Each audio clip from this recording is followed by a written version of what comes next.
Back a couple months ago, I did an episode with Brandon Maddox, who is the founder and owner of Silencer Central. You should listen to that episode. It's episode 197. I love this company. I love this brand, and I love the American-made product that Silencer Central produces. I use the Banish 30 on my hunting rifle, and if you guys follow me on Instagram and you saw that video I put together, you'll see that it's not like what Hollywood portrays it as. It's not like it silences the rifle down into nothing. But it makes a huge difference. Like, my ears don't ring when I shoot. The animals don't know where the shot is coming from. It disorients the sound. And Silencer Central makes it super easy for you guys. Jump on to silencercentral.com and pick one out. You could ship your rifle to them. They'll thread your barrel. They'll ship it back. This is like a 10-day process. And the ATF process is shortened significantly. It's like down to 48 hours or less. It's the best time ever to get a silencer on your weapon, and you should check it out because it really is a game changer. SilencerCentral.com is where you could find them, or you can call 866-891-4494, and they're happy to answer questions. It's crazy. They actually have people that answer their phone. Again, guys, go to SilencerCentral.com. It's one of my favorite sponsors out there. These guys are just absolutely world-class with these world-class products, and I can't recommend putting a silencer on your hunting rifle enough. Save your ears, disorient the sound in case you need another shot. I mean, it's a game changer, folks. Check it out.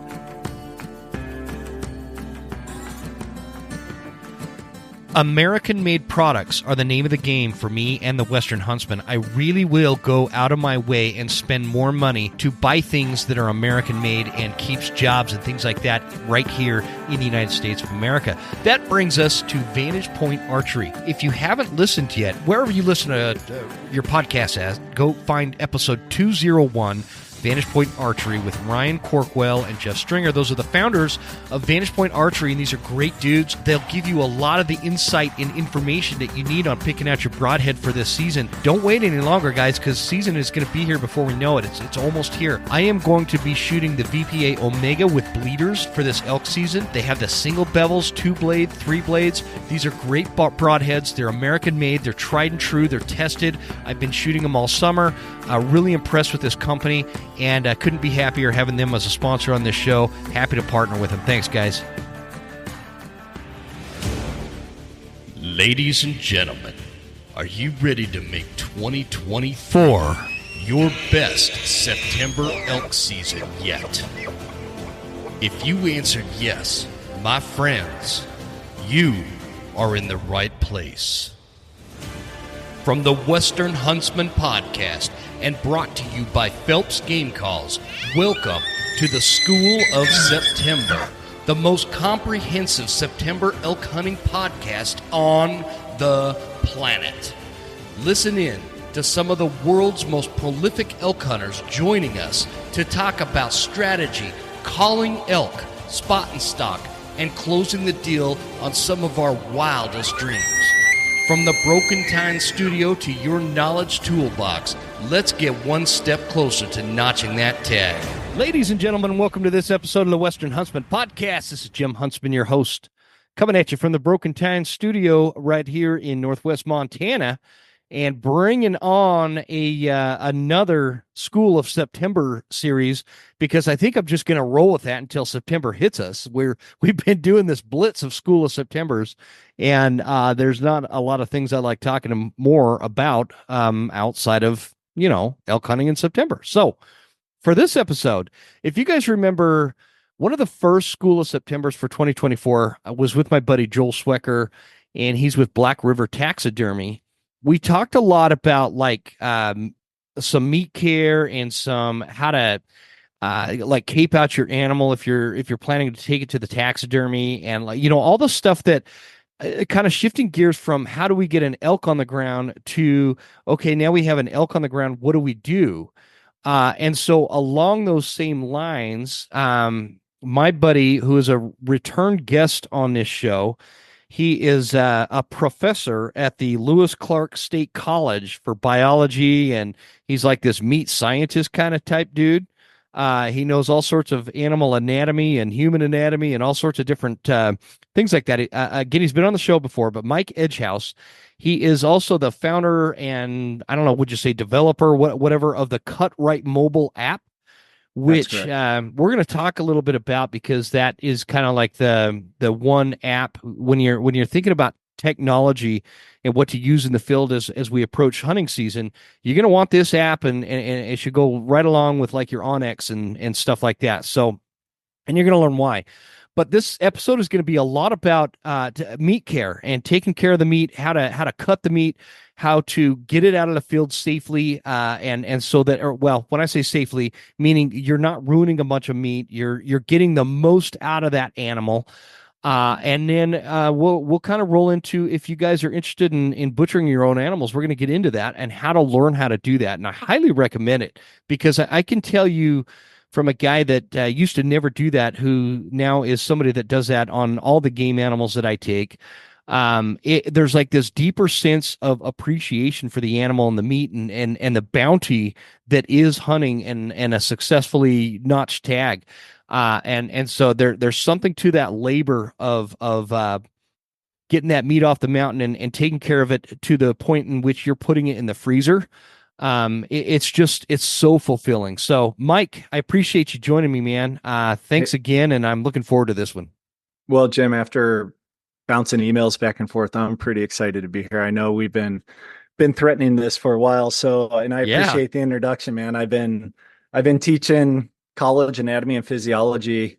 We just had this conversation off air, but I've been at LC State for 14 years and overall doing it for 24 years. So yeah, and I'll tell Yeah, you man. flat out, I had somebody ask me the other day because my DMs are, as the young kids say, are always open on the Cutrite Mobile App Instagram page to slide into and ask questions and stuff like that. And I had a long conversation with somebody. They gave me their phone number. I called them about the difference between human anatomy and animal anatomy. And I said, bend down and start bear crawling. Like, remember how we used to have to bear crawl for high school football? You had to like do a Oh lap yeah. around the field. Like, you start bear crawling, you turn into a bear, you turn into an elk. You got the same muscles, so Mhm. you can see. So we have really the same muscles.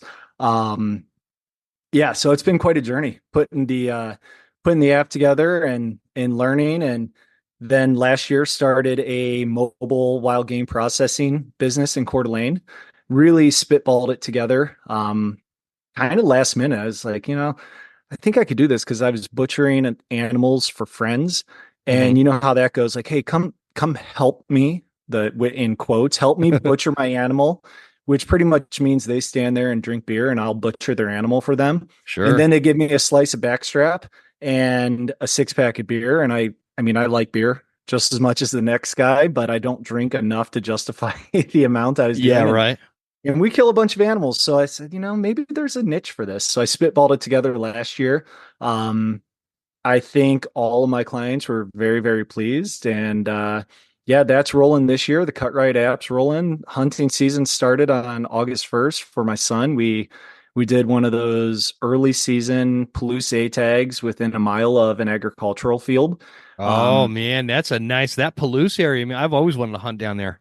Buddy, I'll tell you what. So Fish and Game changed it from agricultural or cultivated field to an agricultural field to just be more inclusive, I guess, or Uh-huh. whatnot. So I do not hunt private land. I would gladly hunt private land, but this is a public land hunt Yeah. within a mile of cultivated fields down where we go. We've been doing it for a long time. It took legitimately probably 8 to 10 years of scouting to find an area that was pretty consistent. And yeah, Luke is a sure shot. He's really good behind the trigger, and he knocked down an elk 4 minutes into the hunt on opening day on August 1st. And Nice. we had it field dressed in 45 minutes back in the truck, and we left the house at 2:45 a.m. and we're back home at about 9:45 a.m. So it was one hell of an opening day hunt for Heck us. yeah, man. Jeez. Yeah, Yeah, it that's was great. quick, fast, and in a hurry right there, brother. I tell you what, man, it was. And some of the things I definitely want to hit on today is how to deal with it. Cause I've seen on the Facebooks, the North Idaho elk groups, the hunting Idaho big game. There's a similar tag in units 1, 2, and 3 within a mile of a field, right? Yeah. And people were like, oh, that's just a way to waste meat. That's a way to do that. No one can get it out fast enough. I have killed amongst my kids and myself and friends we've killed a lot of animals on those early season tags.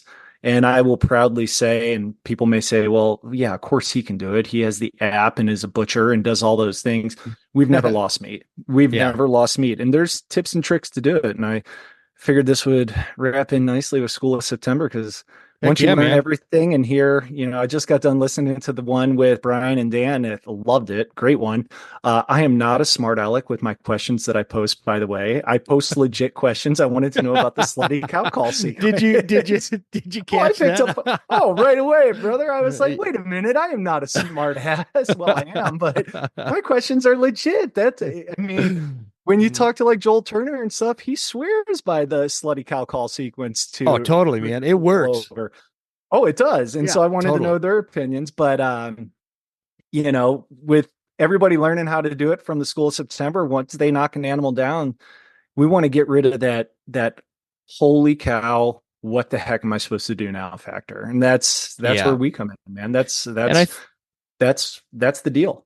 yeah, and I think that happens a lot. It surprises me sometimes when I talk to people and they're like telling me their first bowl story or something. They're like, "Oh, I got my first bowl this year, and I was so surprised. I didn't even know what to do, and I didn't have a game plan how to get it out. I didn't have this. I didn't have that, and I didn't have the proper knife or game bags. Things like that. Yep. And it surprises me how often I've heard that. And so, I really do. I genuinely want anybody listening to this to when they walk up on a bull or if you're hunting cows, whatever, if you walk up on an elk that's down that you got, I that confidence from that point is really important, because that's the critical time. That's where it goes from I despise when people use the term, I harvested an animal, I harvested a deer, I harvested an elk. Bitch, you killed an elk. All right, come on. You killed an animal. I hate that word harvest. You're not Yeah, growing it's corn. so You're not going out and lame. picking corn. What are you, a farmer? Like, come on. Right. I hate that. And so, and I've always hated that. But when you are a hunter, the harvest begins once the kill is done. And Right. that's where you do actually harvest the meat, and you start getting that animal off the mountain and getting those quarters in a place where you can take care of them. And one thing that has always bothered me, I shot a bear a couple of years ago, Mm-hmm. and it was actually during September archery season. The bear was more interested in the calls than the elk were. So here we go. And Yeah. anyway, the result of that was I had put the quarters of I put the bear quarters in these coolers with some ice, thinking that I'd be back like the next day to butcher it. And it ended up being like 3 or 4 days, and I just kind of forgot. I was in the moment of elk season, and I spoiled that meat, man, and it's a terrible feeling. And so I don't want that to happen to anybody. And I really do. The benefits of having your own wild game, if you know anything about my lifestyle, we try to live off the land as much as we can. And so wild game is a big part of our goal and objective. And I need to be a really good hunter this year, Mike, because our gardening skills are just not, they're not working out for us this Well, year. bro, where you live, you get like 2 days of gardening season a year, don't you? Yeah. Yeah. You got to grow a you- carrot pretty quick up here, man. I was going to say you're more prone to grow garlic up there than anything else. Yeah. Yeah. So, So, and but Jim, you hit on it, man. Honestly, that's why I put the Cutrite mobile app together. I mean, I got great partners. I got Game Tech with the technology to help me put it together, but that was my sincere goal in putting this whole thing together. Is I felt there was a huge missing piece when it came to people hunting. People hunt, they just figure out how to get it off the mountain, right? We spend so much time learning how to hunt. And to me, it really comes down to, I use the phrase a bunch on Instagram and everything else, of honoring your kill, and it's honoring your kill. It's honoring the life of that animal. I mean, most of us,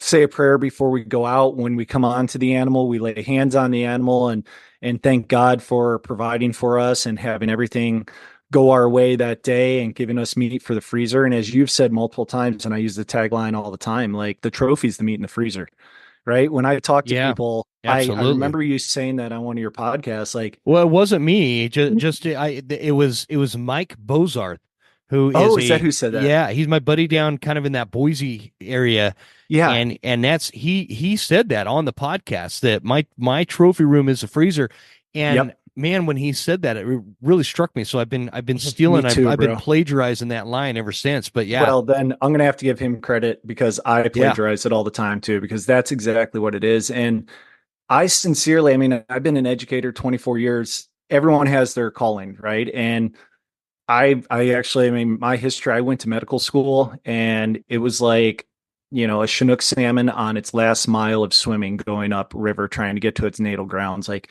it was just so against the flow for me to be in medicine. It just didn't yeah, feel right. Everything was not there. So I quit med school and immediately went to get a higher education degree so I could teach at the college level. And so my calling really is education. I love everything about education and coaching with my two kids. I was fortunate to be a strength and conditioning coach for one of my son's hockey teams for a year and do the youth basketball thing with my younger son. So I love that aspect. And the whole goal with this app was to really teach and reach hunters so that they can honor their kill. So that just like you said, when you walk up onto that animal, it's not, well, I had no idea what the hell to do. So I just got it out of the field any way I yep, can. Like, yep. if that's really the case, like, then yeah, get it out of the field any way you can. But I wanted to put something extremely accessible right in the palm of their hand. So we can basically eliminate that and people can actually honor their kill, get it off of the mountain before it spoils, and feel confident in doing it. Because when you're not confident doing something, it's going to take 3 times as long as if you are confident doing it. Yeah. Right. And, you know, I've had people reach out to me and say, well, why would I spend $14.99 on your app when all of it's available on YouTube? And hey, I get it. There's a lot of stuff available on YouTube.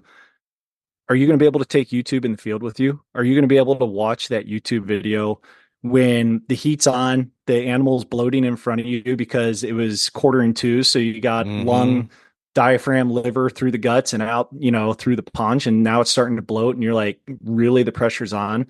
And that's where our videos like really come into play. I wanted to make it extremely accessible, extremely easy to watch, as well as, I mean, I really dove into educating people for the past couple decades. It's really clear and concise, if that That's what makes I was sense. yeah, that's what I was gonna tell you is what really stands out with it, because that would be my response to somebody that's like, oh well, I can just watch a YouTube video or whatever. But there's and I learned this, man. I play drums and I play guitar, right? Yeah, yeah. I'm a really good drum teacher because I'm way better at the drums and I like fully understand the drums, right? Yes, yes. Guitar, no, man. Every ounce of skill I have on the guitar took a lot of freaking work and it doesn't make Yeah. sense to me. So I can't translate that to teaching and I don't know how to teach it. I also had a really great drum teacher that was that showed me how he taught. And so the point with that is um the delivery method, you make it easy to learn, if that Yeah. makes sense. You make it really Yeah. easy to learn, and that probably speaks to your experience as an educator. But the way that you format the videos and breaking down the different meats and the meat muscle groups and whatnot, it's like, instead of me, a lot of times when people start talking about that, my eyes glaze over and I'm like, I'm Yeah. really daydreaming of me flinging arrows at screaming bulls and pretending like I'm listening. Absolutely. Yeah, Yeah, for it's not sure. the case when you explain it in those videos, and then you could download them. And when you download them, does it stay in the app? Is that So what it does? yeah, it stays in the app. So even if you have no cell service, you're in airplane mode like most of us are. It stays in the app. And for each, we have deer and elk on there right now. For each of the quarters that is on there, including the backstrap, tenderloins, neck, there's all different segments. We have the full length video. So you're taking that mountain nap, you're sitting on a herd of animals, you're waiting for that bull to get up and give his, kind of roundup bugle to the cows and get ready to go chase them. Sometimes, as you know, if it's 2 o'clock in the afternoon, that's a 4 hour wait, 200 Mm-hmm. yards off those animals. You can watch the full 17-minute video of the hindquarter and get both anatomy education as well as like, oh, okay, I know exactly like, okay, that line between the sirloin tip and the top round leads right to the ball joint. Like if I go in Yeah. there Yeah. and Yeah. I just cut straight down, because that's a huge point of contention, taking that hind quarter off. Like you start digging around, you're like, where? I mean, Dude, I've I been there. always screw up. I always screw up the Yep. hind quarter. You talk about you were you're a mobile butcher, right? Too. Yeah. Yeah. And which is a really cool concept, by the way. But you took care of Andrew's bull, my cousin, and Yes. he got that bull last year. And Yeah. I'm the one that was kind of directing him on how to get that quarter off, and I screwed up those rear quarters. So I was hoping he wouldn't throw me under the bus, and he blamed They were himself for some of those cuts, but they definitely weren't bad, but he so did the like, work. But I was standing there like I'm a yeah. coach or something. Oh no, I Cut heard right the whole there. stories. I know your field prowess. That's why you have the app now on your phone. Exactly. So, And next time I'm just bringing a chainsaw. I'm sick well, of it. so but with that being said, you can download that 17-minute video, but we've also put in a bridge version, so a short version, the down and dirty, so it's 3 minutes. Because Mhm. the feedback we got last year was like, hey, this is great, but if I shoot an elk that's quartering to me and it's bloating, I don't have time to, and my fingers are bloody. I don't have time to fast move that little slide to what I really need to know. Is there any way you can give us a more concise video? So we got together as a team and basically took that 17-minute video and parted it down to 3 minutes of what you need to know. Here is what you absolutely have to do. Here's the quick way to find the ball joint, the quick way to get over that. Everyone calls it the H bone that sticks up off the Mhm. backside of the pelvis. Yep. So how to get around that H bone, where it's going to be. I mean, it every single video on there has the longer unabridged version and then the shorter like need to know version, and both of them are downloadable to your phone, so you never lose them. Don't have to worry about that. But again, the whole point was to honor that kill. I Yeah. mean, when you think about it, you listen to hundreds of hours of podcasts. You go to the best archery shops, you buy the best bow that you can afford at the time. Some people tinker and go through different broadheads and feel, or you just shoot the same arrow and broadhead like I have for the past like 8 years and like do your thing, or go to the best rifle that you can afford, etc. Dude, You I'm put gonna all this send you time, some VP archery broadheads, man. dude. You gotta quit messing around. Dude, I last year I went into North Vantage Idaho. point. What? I went into North Idaho Archery. I love those boys over there. And I said, hey, I need a dozen arrows made. And then I was like, well, you better go ahead and make a dozen and a half, because I'll end up losing 6 of them, no problem. And they're like, all right, what weight do you want? All this stuff. And I looked at them like a deer in the headlights. I was like, what do you mean? What do you mean? What weight? And they're like, yeah, what weight in FOC? And I was like, hold on one sec. And I reached down into my bow bag. I handed them an arrow I'd been shooting for like the previous 8 years. I said, this is what I shoot. And they're like, so you don't know, like this, you don't know anything what's going on with it. And I was like, nope, this is what I shoot, and it kills everything that it hits. So I want something like this, or if you can make it better, go ahead and make it better. That's Like, what I do, man. Yeah. I just can't. I have friends. You have friends that tinker with all that stuff. No, I don't. don't have that. And I've said this a million times, man. There's two parts to elk hunting in Yep. September. You have your actual archery enthusiasts. These are the guys that they're shooting their bow year round as a Yep. hobby, not as practice. They're Yep. like, this is a hobby for them. Yep. And they really get a kick and a thrill out of shooting and doing all these 3D ranges and all that kind of stuff. I'm not like that, man. I'm not like that with archery or guns. Me neither. I don't get real technical. So it's funny you tell that story. I use a guy some people in North Idaho are going to know this guy. His name is Pete, and he owns Arrowworks in Clark Fork, Idaho. Okay. And he's got to be in his 80s, man. I was just in there today. I got a new Matthews bow, and I dropped it off. Nice. He's getting it all set up for me, and Yeah. it took forever for me to get the bow, so it's way late, but he's going to help. But anyway, he was asking me the same kind of thing. He's like, what kind of spine on your arrows and blah, blah, blah. And I'm like, dude, I don't even know what you're talking about. No, what shit. Like, I what have does no that idea. mean? I mean, they ask simple questions like, "Oh, do you want 4mm, 5mm, 3mm?" And I literally, I'm like, I want that one. That's my gun enthusiast friends. Mhm. They're like, "Have you ever thought of shooting, 138 grain, this, that, or the other out of it. And I was like, okay, so I have shot the exact same bullet out of the exact same gun for the past 11 years. And anything that it hits, that It animal dies. dies. Yeah. And so Same thing. Yep. and they're like, well, don't you want to try this and see? I was like, no, because I know exactly what to expect with that bullet from 400 yards down to 50 yards. And no, Exactly. I'm That's good how with what I got. I'm going to trust the expert. I don't want to become an expert with all that kind of No, stuff. So I take it to no. Pete, and Pete's like, I'm going to set this thing up and I'm going to set you up. He's like, you okay to buy some new arrows and all sorts of, everything. And I said, Yeah. yeah, man, set me up how you would want to go kill a bull. Yep. And here's my broadhead. I gave him my Vantage Point broadheads that Yep. I use those Omegas, which are these things are flying death, man. I love them. That's awesome. And so I gave him those, and I told him to hook me up with some lighted nocks, and just let me know what the bill is when I'm done, because I'm tired of messing around. And I trust guys like that. I mean, he does it Yep. for a living, and he just had surgery, so he's like, man, I need to paper tune this bow. Can you shoot it for me? So I'm shooting a bunch of different bows in there he's working on, but Yeah.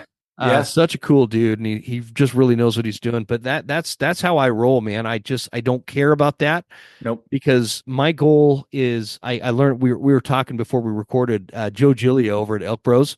Love that guy. He taught me that you're going for two holes. You want an entrance and an exit hole, right? And Yep. and you have to hit, in the right spot to get those two holes. And so Yeah. that's what I told Pete today. I want to get two holes with whatever arrow you sell me, Yeah. and have this bow set up. So that just works out better for me, man. I'm too busy to get all geeked out on arrows. 100%. But leading back to our previous part of this conversation, the thing that does geek me out, and this is where most hunters don't geek out, is the butchering and field dressing part of it. And I know like some people are going to be like, the guy's morbid. He has like a fascination with like weird shit, like being in that. But like, I literally, like, when we have an animal down, if I'm not getting attacked by bees or whatnot, I spend like some time, in the temperature's right, all the factors are, I spend time looking, thinking like, all right, is there a better way to do this than what we've been doing for the past decade? Hell, even 60, 70, 80 years of hunting. Is there a better way to get this backstrap off? Like, I don't know if you ever notice, like, when you take the backstrap off, the posterior part, so the part near the ass of the animal, when you get down to that and you get off the ribs, you always try to get under, because you got those floating ribs that are back there that don't attach to the sternum, right? Mm-hmm. The tenderloin sits right there. And there's a couple strings of the backstrap. Those are other muscles that are associated with that spinal group. And we always try to get those off. I don't know if you've ever done this, but Oh you yeah, always try to get absolutely. those I'm muscles off. listening intently, because I know exactly what you're talking about. But then when you get in the house and you spend a lot of freaking time in the field, like, to me, a lot of time, if you're getting attacked by a yellow jacket, spending 5 minutes is a lot of freaking time, because you're getting stung and attacked. But then you get home, it sits in the fridge, the garage fridge, which I'm a huge advocate of garage fridges for aging animals. But it sits in the garage fridge. And then when you go and actually butcher and clean up that backstrap, you get to these strips that you worked your ass off in the field to get off. And you fillet them off, and you're like, well, what the hell am I, like, I'm not leaving it on the backstrap, because there's a tendon running there. There's silver string. That'll make that part chew. I want real backstrap meat there. Yeah. And so we throw it off into the grind. So there's ins and outs. I look at them like, so this past animal, I'm like, well, hell, I'm getting attacked by bees. I'm not going to worry about getting that off with the backstrap. That's just going to go into the grind pile. So I spend time where people tinker with their bows and their arrows and their fletching and stuff like that in their broadheads. What is fletching? No, I'm kidding. I tinker with the meat. I look at it, and I know some of my friends that are listening to this are going to send me a joke immediately. Like, I knew you like playing with your meat. Like, I get the joke. Like, but I do. I look at it, like, there's got to be a better way to do this. There's got to be a faster, more efficient, cleaner way that someone that hasn't been blessed with the experiences that I have and that you have had in the field and stuff, someone that's new, or even someone that has been blessed with the experiences you have in the field, you get to it and you might have a new take on it. Be like, well, shit, Mike's right. I don't need to spend 8 minutes trying to get that little piece off. I'm just going to hack it off and throw it into the loose meat pile, because That's what I'm going to do at home anyway. Why try to get it off in one piece? See, I can't wait to watch some of the videos in the app for that part. And I'm going to start with a series of questions here, but go for it. But I want to watch those videos because I always have like a complex over my back straps, man. Everybody, you know how everybody takes does. these glorious pictures of their back straps, and it looks like this nice straight cut. And they're full of shit. Mine looks like I took one of those weed trimmer deals and whacked it right down that spine or something. It's just like zigzag in every direction, and it never looks pretty. Here you go, Jim. I'm gonna give you the secret to the trophy, and all the listeners, the secret to that. You know those guys that they never. Well, one, I have never shown a picture of a bull elk that I've killed online, like ever. Not because for any reason other than enough people show horns that they kill. I've never done it. If you look at my Instagram, which is the Cutrite Instagram, it's meat pictures. It's, cows that we've killed because every elk is a trophy. Yes. Yeah. At Cutrite Mobile, every elk's a trophy. Like I don't need to show horns to show the trophy. Unless you were born yesterday, you're very well aware of the fact that a lot of companies spend a lot of money on marketing and advertising and just their overly proudness of, if that's a word, their name recognition. This is not the case with Hoffman boots, guys. Don't go drop $500 on a good pair of boots when you can go to hoffmanboots.com and check out the Hoffman Explorers. They start at $370. I could save you 10% off of that by using promo code Huntsman10. Guys, I've been traipsing through the mountains of the western United States for almost a decade in these boots. They're totally waterproof. There's no break-in period. They're every bit as good as those high-dollar boots out there that you see for a lot less. So don't waste your money on the other stuff. These boots have everything you need for a lot less, and I wouldn't steer you in the wrong direction. I wouldn't recommend them if I don't use them myself and don't absolutely love them. Check it out at hoffmanboots.com. Promo code is Huntsman10. But if you kill a small elk, a small cow, say a 2-year-old cow, super tasty, by the way, and you want the backstrap to look like it's from a 340-inch bull, take the neck roast off with the backstrap. Now that's a good idea. Your backstrap just gained 18 inches of length, and now you're holding it up with two hands. It's as tall as you are. People are going to think like, holy hell, Jim kills giants. A little cheater. And what they don't know is that there's a spike laying dead at your feet because they only see the backstrap piece. But I never do that. I would have never even thought to do that because I separate it right there. It takes freaking time to do. And to me, time in the field is you have a lot more time than you think you do, first of all. But to get that off in one piece for that picture, I'm okay. Because I like my neck roast a certain way, and I don't need it attached to the backstrap. So, that's one way though to really enhance those. That's a great idea. That's a great call, man. I'm glad you told me that. I can't wait to kind of dive into this because I got the app last year, and then I got a new phone, completely new phone. And so the app never showed up, so I just got it again. I haven't really gone through it yet. I didn't have time. But before we get really into the details of the app, which by the way, guys, if you're thinking about that, like it's made by the same company that did the Elk Nut app. So a lot of you, I get a lot of comments and questions about the Elk Nut app by Got Game Tech. This is the same. This is the same like company Taylor, that is involved with it that. Has put all this together so that Got Game Tech did the Elk Nut app, and now they have the Cutrite Mobile App, and it is all about getting processing, butchering, preparing. There's even a bunch of recipes. Yes, and I want to come back to that. So before we dive into that app, let's get into. I want to kind of have you like walk us through. Okay, so we put all this work into our elk season, okay, and we've learned how to call, we've learned how to set up for a shot placement, we've dialed in our bows, we've just done all the work, right? And then like the stars align, and you release an arrow, and it's a lethal shot, and the next thing you know, you are walking up on an elk on the ground, and I don't care if it's a cow or a 400 class bull. It's a trophy, right? It's an elk. 100%. Every Totally. elk is a trophy. And Every and elk's a I trophy. mean I and this is how I've always been. I ever since I was even young, man, I don't care. Like when I am just as excited about a spike as I am about like this gigantic whitetail or something that I've got, which I saw a Absolutely. monster whitetail today, by the way. I got a picture of it. I got to post him. Anyway, Nice. he's just off the road, so by my place, it's not that impressive. Anyway, um, so that's the scenario. It Okay. is maybe let's say it's week 1 September. Temperatures are high 70s up on the mountain. That elk Okay. maybe ran to closer to like a south face. Hmm. So not a ton of shade right there.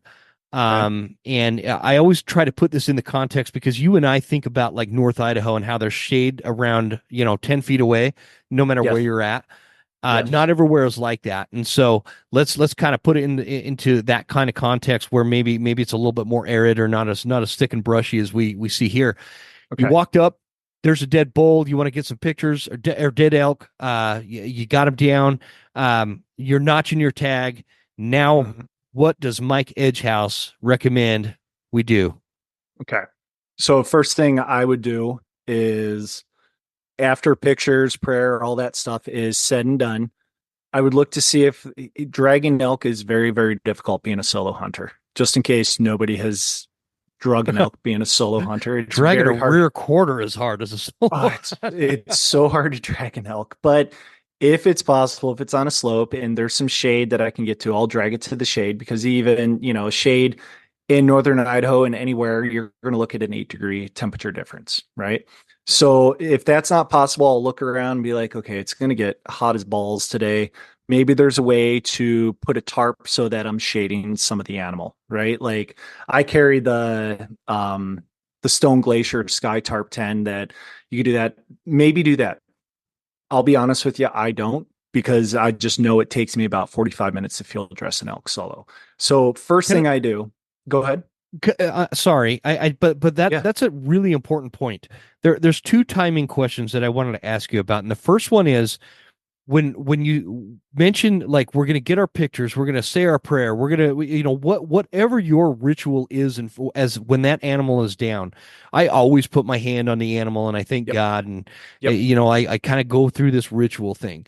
Yes. Um, but sometimes I get a little bit of this sense of procrastination to actually get to work. And I don't know why that is, but and I don't care if it's freezing cold outside or if it's really hot. And I'm kind of like looking for excuses. Well, maybe I'll sit down and just drink a bottle of water real quick or smoke a cigar or whatever.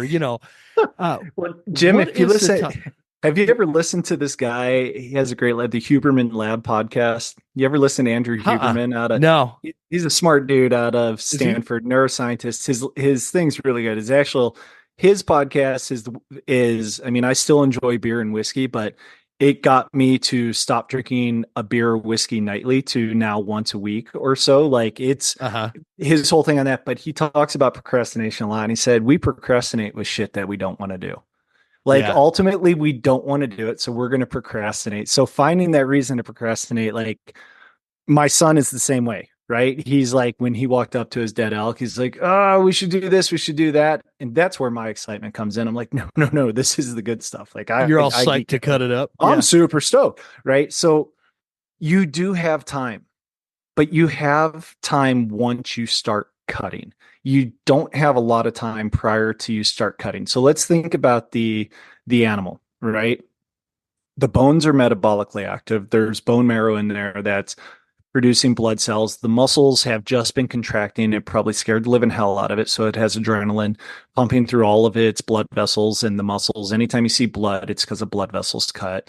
The muscles are hot. They're huge. Think about how hot, like when you do a workout in the garage or in the morning when you hike out this bear season to fill your bear camp, you're sweating your tail off and you're able to sweat everywhere. Elk are not able to sweat everywhere, right? They're not Yeah. sweating through their skin and stuff. So they are hot as hell, right? So your time is very precious when you walk up to that animal, metabolically active tissues all around. So the first thing that you really want to consider doing is I need to get this animal. When I say cooled off, and when a lot of people say cooled off, they're like, get it off the mountain, get it cooled off fast as possible. Well, yeah, obviously. But before you get it off the mountain, you can get it cooled off on the mountain with a couple easy steps. Now, it's going to take some work, and you're going to work for about 20 minutes really hard to get that animal to start cooling off. And when you look at the animal, and we all know the majority of meat on the animal is on the hindquarter. So that is your most important place to start, is the hindquarter of the animal, because that's where if there's going to be bone rot, which is the bone is hot and metabolically active. So the meat starts actually rotting from the bone outward. The meat doesn't rot outward to the bone. It goes the opposite way. So what we want to do is release that heat. And the way that elk's heat stays in them, deer, bear, anything, is through that hide. So the first step is getting that hide off the animal, right? So look at the animal. You go ahead. The idea is getting the hide off allows the heat coming from the bone to be released. Is that what you're saying? Not the bone, because you're not down at the bone yet, but it allows the initial heat that's underneath that hide that the muscles have produced. And if you find your animal fast enough, you'll know when you cut. I'm sure we've all seen it, that we cut up and we start moving the hide and the muscles are still twitching. Yep. Anytime a muscle twitches, heat is produced. That's why we shiver. Right? When we're cold, we're shivering because we're producing body heat, trying to warm our body back up. That's our body's response to maintain a temperature. So anytime that elk muscle is twitching, even when it's dead, it's creating heat.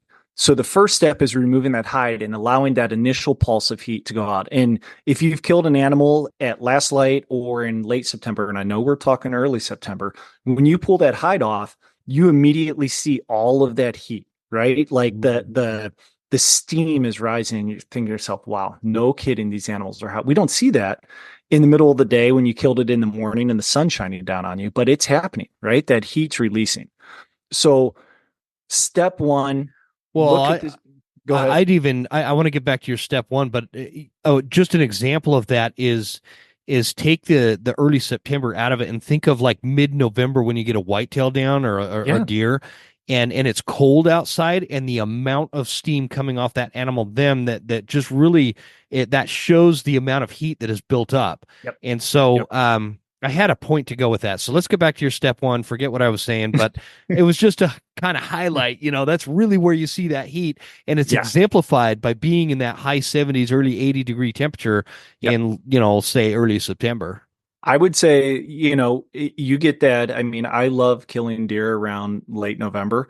And the best part of field dressing a deer in a snowstorm when it's 20 degrees and you're literally freezing is putting your hands around those muscles and searching for some of these landmarks that I talk about, because it's warm. It's hot. It does. And It you're warms like, oh you right gosh, you warm me up, man. So the first thing I do, and I think this should be step one for everybody, is to take inventory. Not inventory of what you have in your kill kit and stuff, but inventory of where you're at. Is your animal on a super steep slope? Am I going to have to perform some, Bikram yoga or like some yoga moves to get this damn animal? If I'm by myself, I immediately start looking for areas like, okay, I've done it where I've had the knee and lower leg of the animal, and I'm using my bald head to push it up and trying to cut down in there because I didn't have a partner and there was no trees. If there's trees, you're going to have to maybe think, okay, I'm going to have to get my paracord out, because eventually I'm going to have to form a loop around a tree in this leg to hold it up for me so I can find that ball joint on the inside of the leg or whatnot. But so taking inventory and making a plan of attack is your first line of offense, I would say. Okay. Once you've thought about it and be like, okay, let's say the animal's in a super shitty spot, right? It's on a steep slope, right? It doesn't matter if the hind end or the front end is upslope, but it's on a steep slope, right? This is going to be a lot harder now. It's on a super steep slope. There's bushes all around me and I got to deal with this, but get started. Right. And so the first thing I do, and this is what I recommend everybody to do, is to make that cut below the knee. Start with the hindquarter, make the cut below the knee.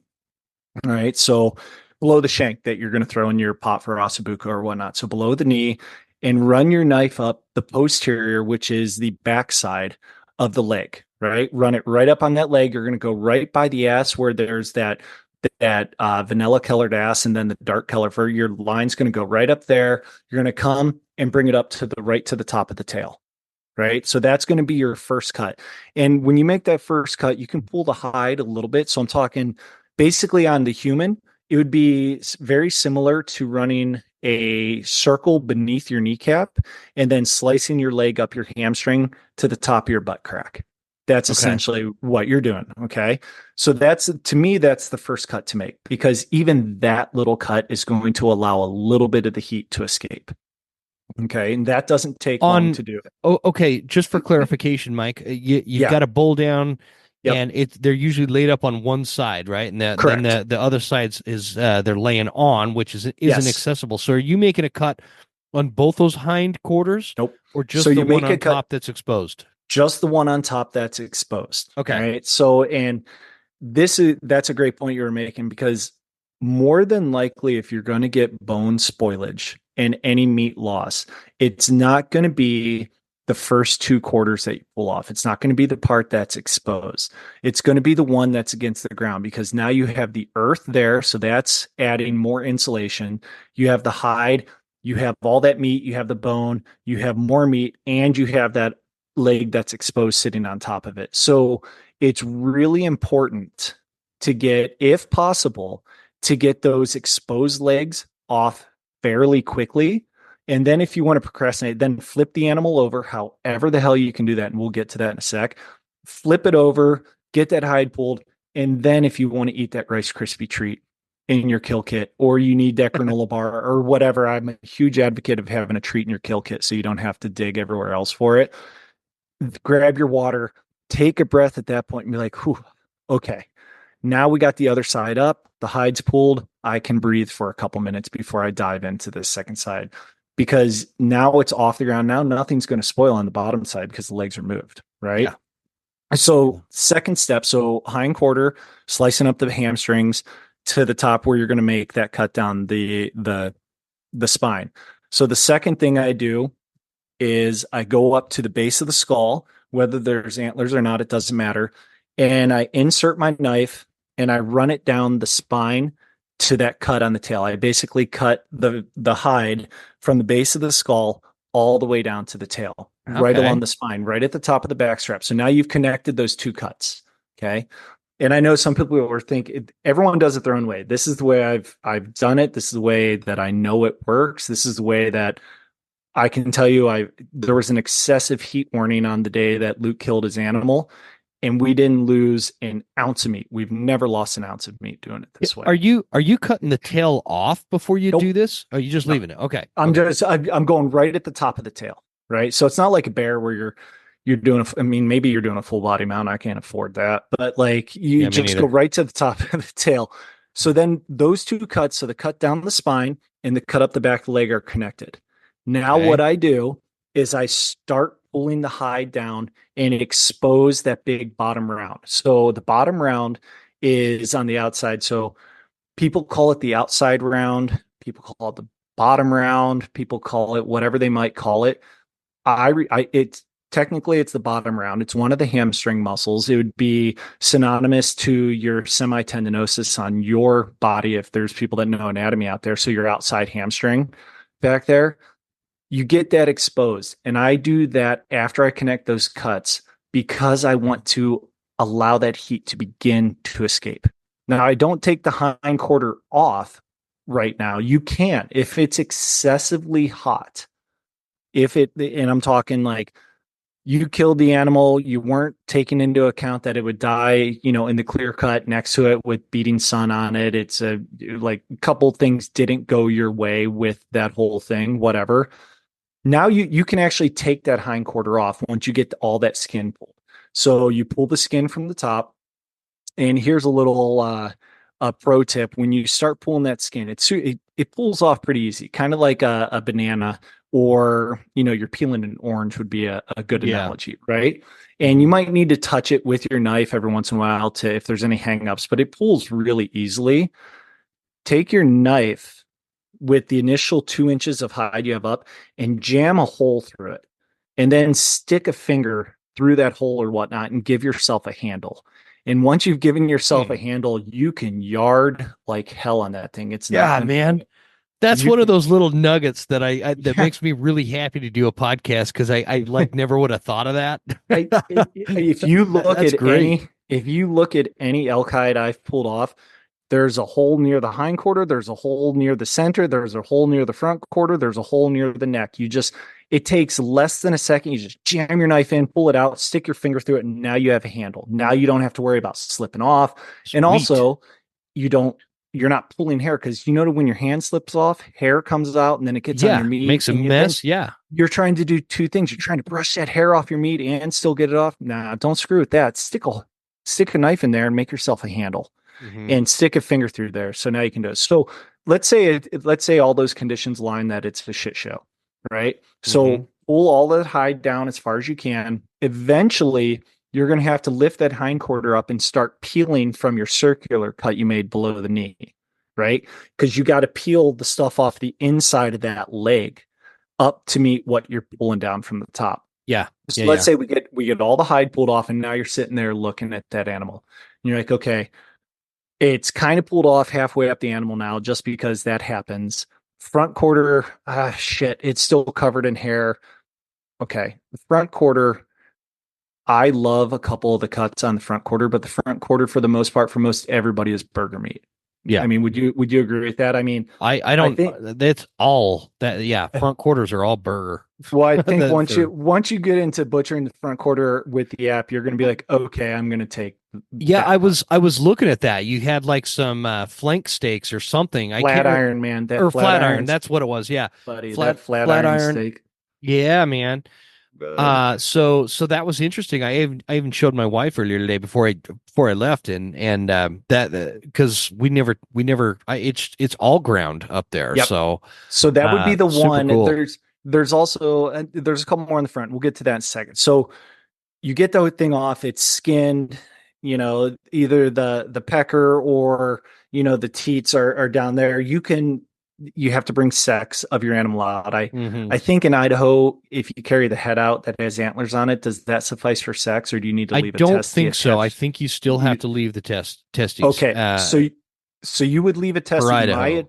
my advice would be to leave a testy on the other leg, because you want to get that other leg up off that ground and get that animal flipped over fast, which means you have to get this leg off. And sometimes it's a pain in the ass to pull that testy out of the sack and make sure it's still connected to the Hmm. leg, right? And that takes time and it's heating up. So you lift that animal up, you lift that leg up, and you're thinking to yourself, I mean, if it's a big bull, it's an 80, 90 pound hindquarter, right? Like, it's big. And you're like, okay, what in the hell? Like, it looks like it's attached to the other leg. The guts are pushing against it in its belly. And you're like, there ain't no way I'm going to be able to do So this. I'm so 100%. with that point that you just made there, Mike, Yeah. with when we're talking about like, okay, we really need to get this meat cooling. We need to get this animal cooling as fast as possible. So we're getting the hide off. Yes. I obviously what you're talking about is a gutless method on a Mhm. bull. Is there any it's really weird for me to think about not gutting an animal, right? Immediately. That's always Yeah. my first thing. That's what Sure. how I've been Sure. doing it since I was a kid. But I want is there any advantage heat loss wise to pull those guts out? Or is it just kind of are you wasting your time? I just I like clarification. If it will dissipate heat faster. If you gut the animal, it'll dissipate heat faster, period. So if you run your knife up right along that center and gut that animal and can poke through the diaphragm and reach up and grab, the heart lung area and cut that trachea and esophagus and pull it all out in one fell swoop, it will dissipate the heat faster. The problem with doing that, and I honestly, I'll be completely honest, unless I gut shot an animal, and I've gut shot deer before, and it's not something I'm proud of, but I've gut shot them Yeah. before. Most You people, when hunt they long gut enough, shot an everybody animal, does. yeah, most people, when they gut shot an animal, will be like, oh, now I'm going to do gutless. And I'm the opposite. When I gut shot an animal, there's already stuff coming out and going everywhere. Like, I'm pulling those guts out. So if it's a clean shot just through the thoracic cavity, the heart lung area, to me, the danger of gutting the animal, if you're not good at it, one, it takes time. Yeah, it's going to allow heat to escape, but it takes time, right? I mean, you've gutted elk. Like, when you stick your hand up through that chest cavity to grab that heart and stuff, you're bicep to shoulder deep sometime reaching up there to grab it. Right. Yeah. Like, and then you got to figure out, you got to get both hands up there because you have to cut up there with your knife as well. So now It's like the literal meaning of bloodbath. That's what you're 100%. taking. Yeah. Yes. And if you choose not to do it that way, that's totally fine. But where are you going to cut then? You're going to cut right above the stomach. And what happens when you cut right above the stomach? Well, all the shit that's in the stomach and stuff starts coming out. Yep. And then you also have to get down between the pelvis where the intestines and the rectum and everything are, and you got to cut that out. So and there's also a bladder there. So you have the worry of cutting the bladder, cutting the rectum, getting pee and poop on meat that you don't want to get pee and poop on.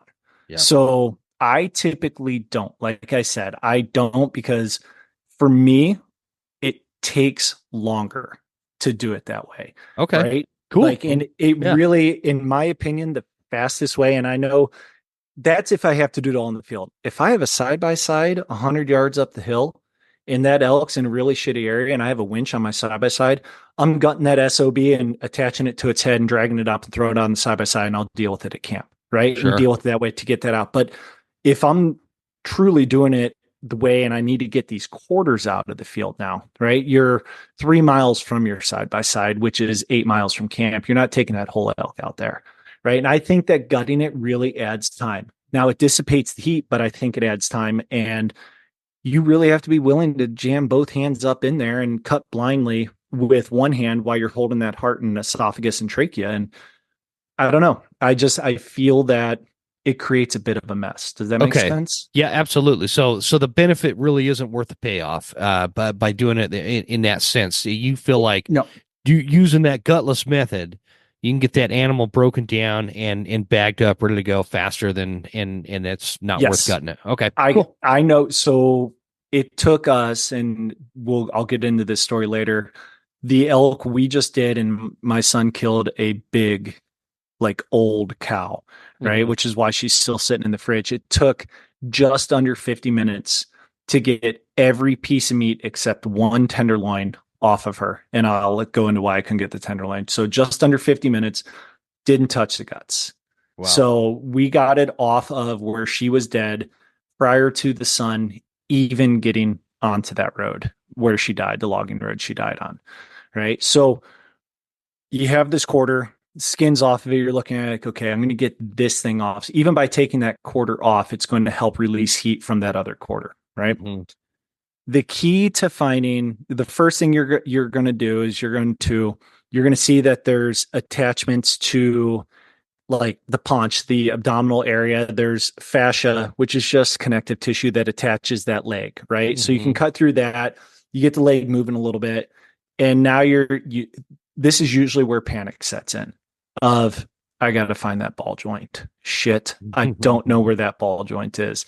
There's a really easy secret way to find the ball joint. So if that secret way is in the app, the secret way is in the app, but I'm going to tell you anyway. Oh, okay. So I'm not going to, I'll give away the cow before I sell the milk here on this one, or however that adage goes.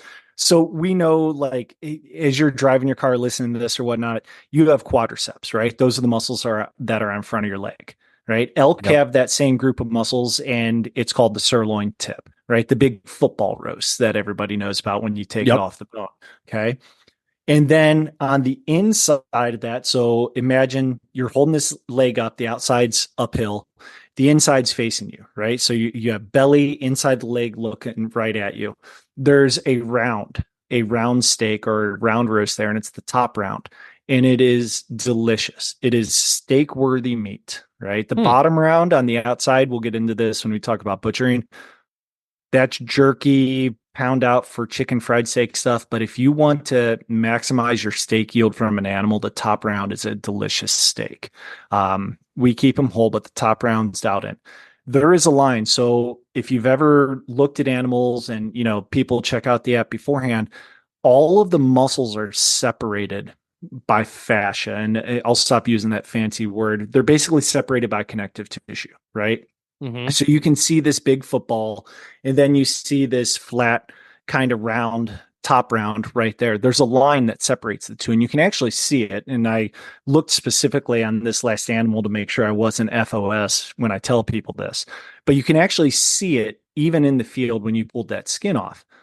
That line between the sirloin tip and the top round leads right down to the ball joint. If you just follow that directly down the ball joint, you'll get to a point and you'll be like, well, it looks like that line stops. Move to the top round side of it about a half an inch, and the ball joint's right there. And all you're going to do with your knife is cut straight down right there, right? The guts are going to be pushing against the blade of your knife, or the top part of your knife. The blade of your knife is going to be angled away from the guts, back towards the hip and down towards the pelvis. And you're going to cut straight down.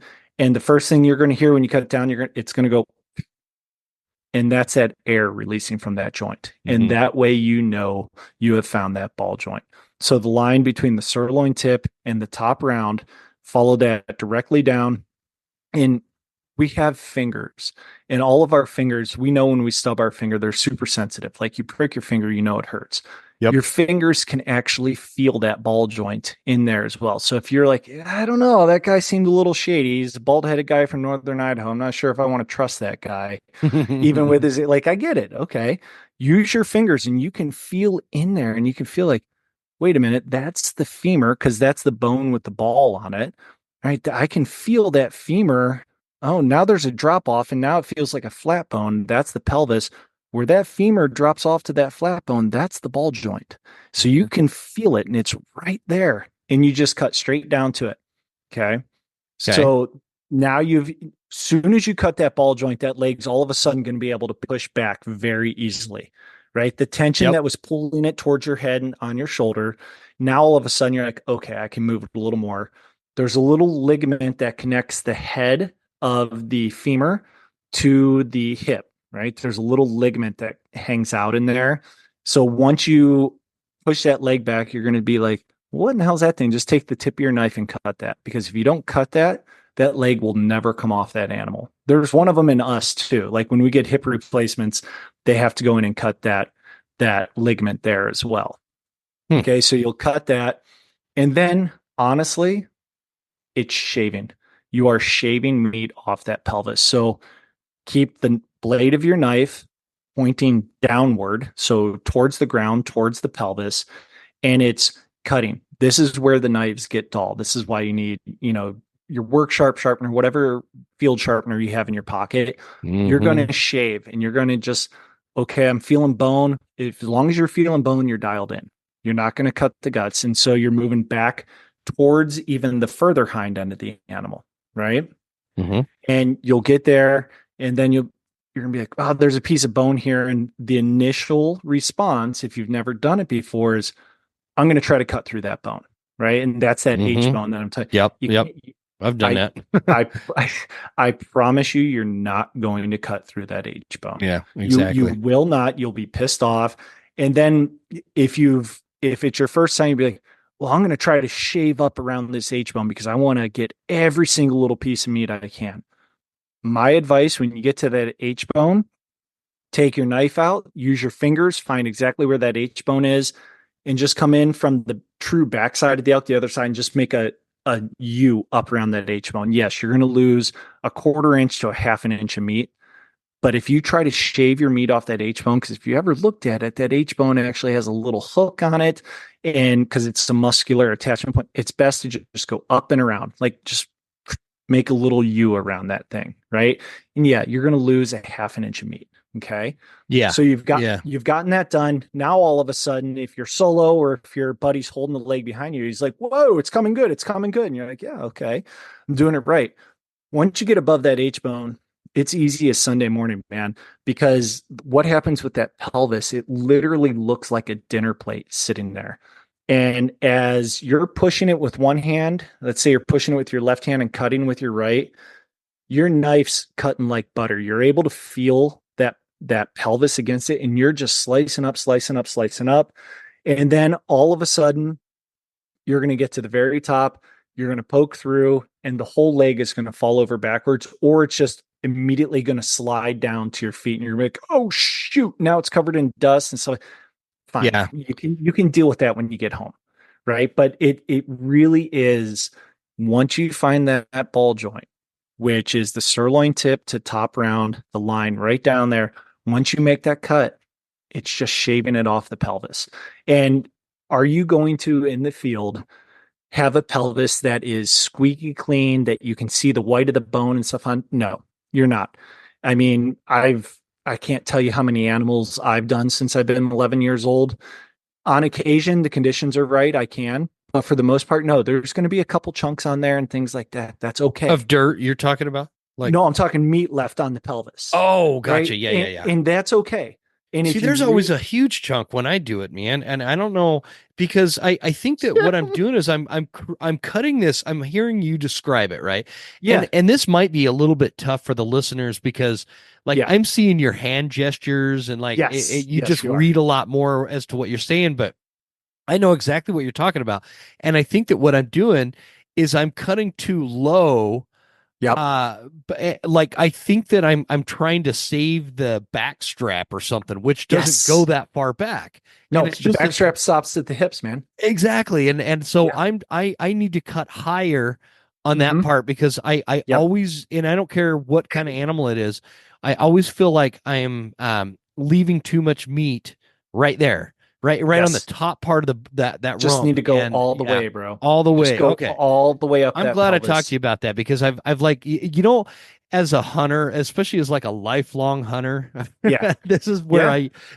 I get hesitant is like you feel like you should know that, right? And Yeah. so then you're too embarrassed to ask. No, but And that's so so and this is that's the the problem. I'm trying to lose that attitude completely. I'm not too embarrassed. Just like tell me well, where am I screwing and, this up? and honestly, that's Jim, like that's where for someone that's a lifelong hunter, when I developed this app, like we all have had those problems. Like I'm Yeah. fortunate that I've been able to have those problems and figure out a solution to those problems and then be able to teach people. Like that's really like I know hunters that have been doing it for double the length that I have, and I still watch them like, that's an interesting way to do that. Like that took a long time and you still, and then we talk through it, right?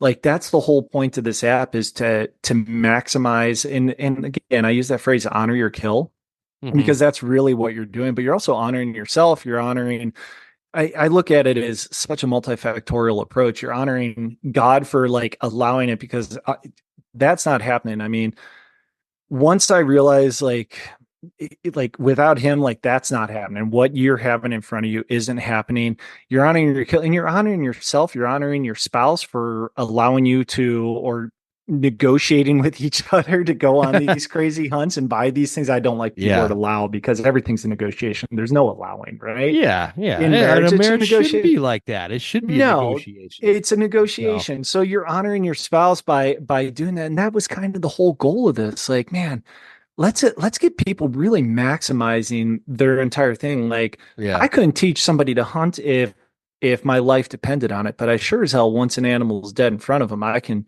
help them maximize it and honor all the people that brought that animal into their life. And that's the whole idea See, behind this. that hands-on approach of teaching people too would be fantastic, man. I'd love to, because I know you've done a lot of these types of Yeah. courses, but I'd love Yeah. to put one together that is like specific, you know, maybe, and it doesn't have to be an the animal that we do it on doesn't have to be an elk, No, but it no, would be no. like elk specific, where part Yep. of the course is, you know, maybe I bring in my buddy Dirk again, and we do like an elk calling seminar, and Yep. then and half the group's doing that, and the other half is watching you take apart a rear quarter and then No, butcher it, bro. you know, Well, something like I, that, I think and I then shot swap. I shot an idea like that to you a couple of years ago. I know you did, and then we No, no, never put it. no. Yeah, was it my? There's no way in hell I would have agree. Like if this ever comes to fruition, or we ever negotiate and figure out how to make this happen, Uh-huh.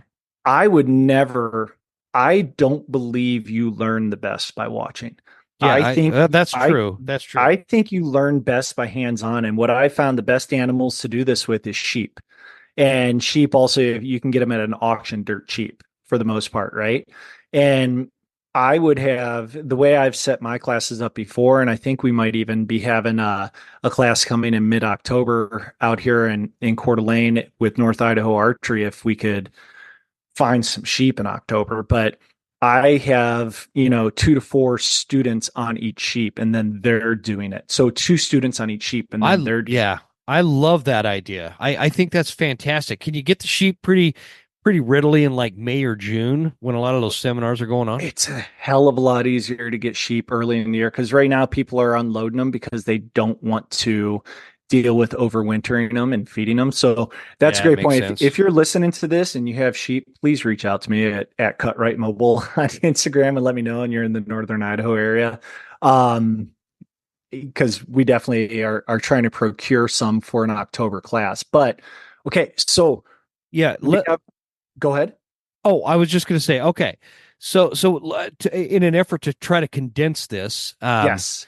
a little bit more, the step one is to get those quarters off, Yep. backstrap out, start getting that heat out of the animal. Yes. And so we've got all the quarters off because I think that it would be important what we're talking about. It would be better to somebody sees the way that you get those Yes. quarters off and break them down in the app because Yes. it's like this is not a video podcast, so the No. audio is not going to cut it. So you guys got to get the app But to let learn on me that. let me So let me give one caveat to this whole thing.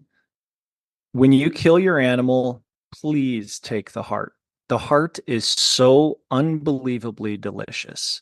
people And don't take the heart. a lot of hunters don't take the heart. I mean, if I walk up onto a gut pile or a carcass, there's there's a 50% chance that the heart's still in there. And if the animal's still fresh, I am no stranger to go ahead and jump into the ribs and take the heart. And the heart is actually fair. That was complicated to explain. The heart should be the last thing you take out, right? That's The what I app, was going to ask you the because we were talking about that gutless method. So how do you Yep, get the heart out of an elk if you're doing this gutless method? that's easy to explain, and you don't need hand gestures. We can all count. So you count down to the fourth and fifth rib. They're big ribs, and you can jam your knife in there because Count down from the neck, right? From the the neck. front, meaning. Yep. Yeah. Okay. From the front back. So to the fourth or fifth rib, cut the meat out on each side of the fourth rib. So the rib has 2 attachment points, one to the spine and one to our sternum. That's our breastbone.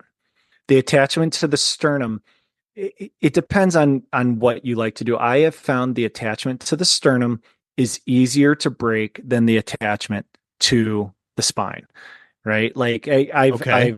I've watched Remy a lot on this, and he's able to go into that spine. There's a lot of kind of peculiar knife movement, whereas on the sternum, it's a piece of cartilage, and if it's the last thing you're taking off, your knife's already going to be dull. So you might as well just go ahead and dull it the rest of the way because it's the last thing because you don't need a sharp blade on your knife to get the ivories out, which are truly the last thing you take out, right? You just need the point on your knife to get those Yeah. damn things. Yeah. Right. So you cut on each side of that fourth rib.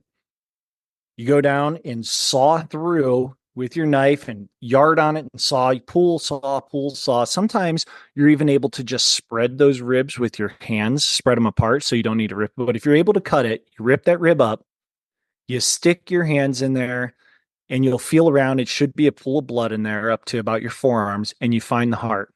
You're going to need to take your knife in there and cut through the sac that surrounds the heart, the pericardium. We have the same sac. Like when somebody gets like an infection on their heart, pericarditis or whatever, it's an inflammation of that sac. So what you're going to do is cut that sac.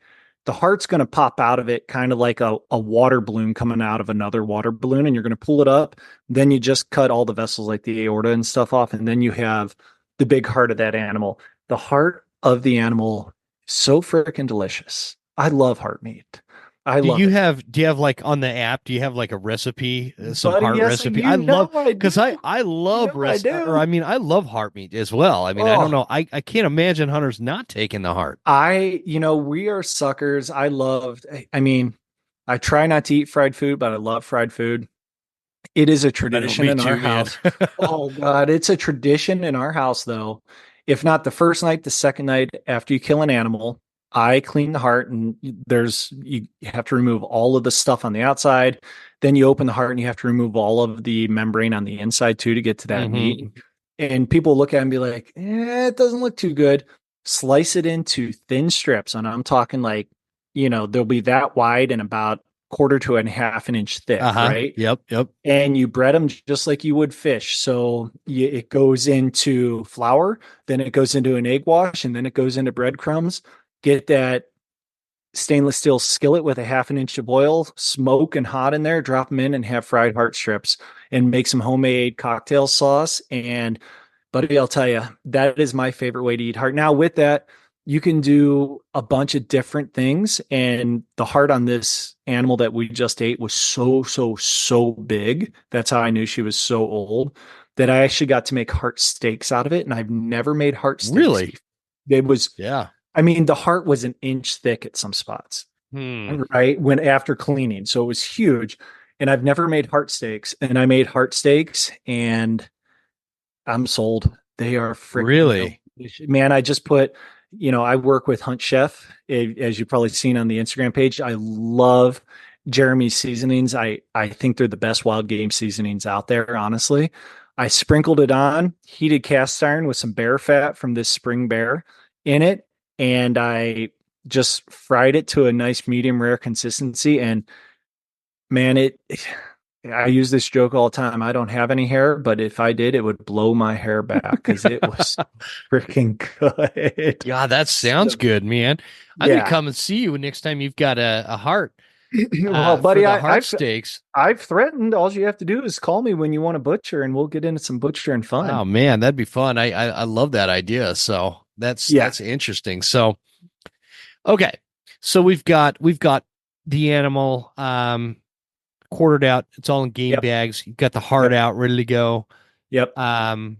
Everything's hanging, and it is ready. It is time to pack. Is there anything you feel like hunters need to know that maybe you've noticed they mess up where we're ruining meat at that point, or is it just common sense? Get it off the mountain. Common sense. Get it off the mountain.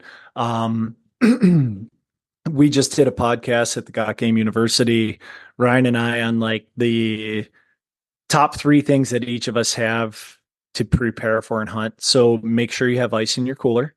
Don't go hunting without a couple blocks of ice in your cooler. Don't go hunting without a cooler unless you're, real quick to get home and you can throw it in the back of your truck and get home. Having butchered this past year, people have done that. You don't realize a 45-minute drive in the back of your pickup truck, when that pickup truck's metal and the sun's beating down on it, it cooks that meat, man. Have a cooler. Go buy a freaking cooler, dude. And have a block or 2 of ice in it the day before to cool it down. Throw those quarters in it. Even if you throw the quarters in it and leave the top open because it's a smaller cooler and legs, whatever, that insulates it. Get it home. Get it someplace cool. That's where my garage fridge comes into play. I'm a huge fan of garage fridges. I saw that. You made like a reel where you took the shelves out of the fridge and you're piling big old quarters in there. That's a great idea. Yeah, buddy. I've got a garage fridge just for that, and I also have a couple of garage freezers, and I've got one that is empty but ready to go.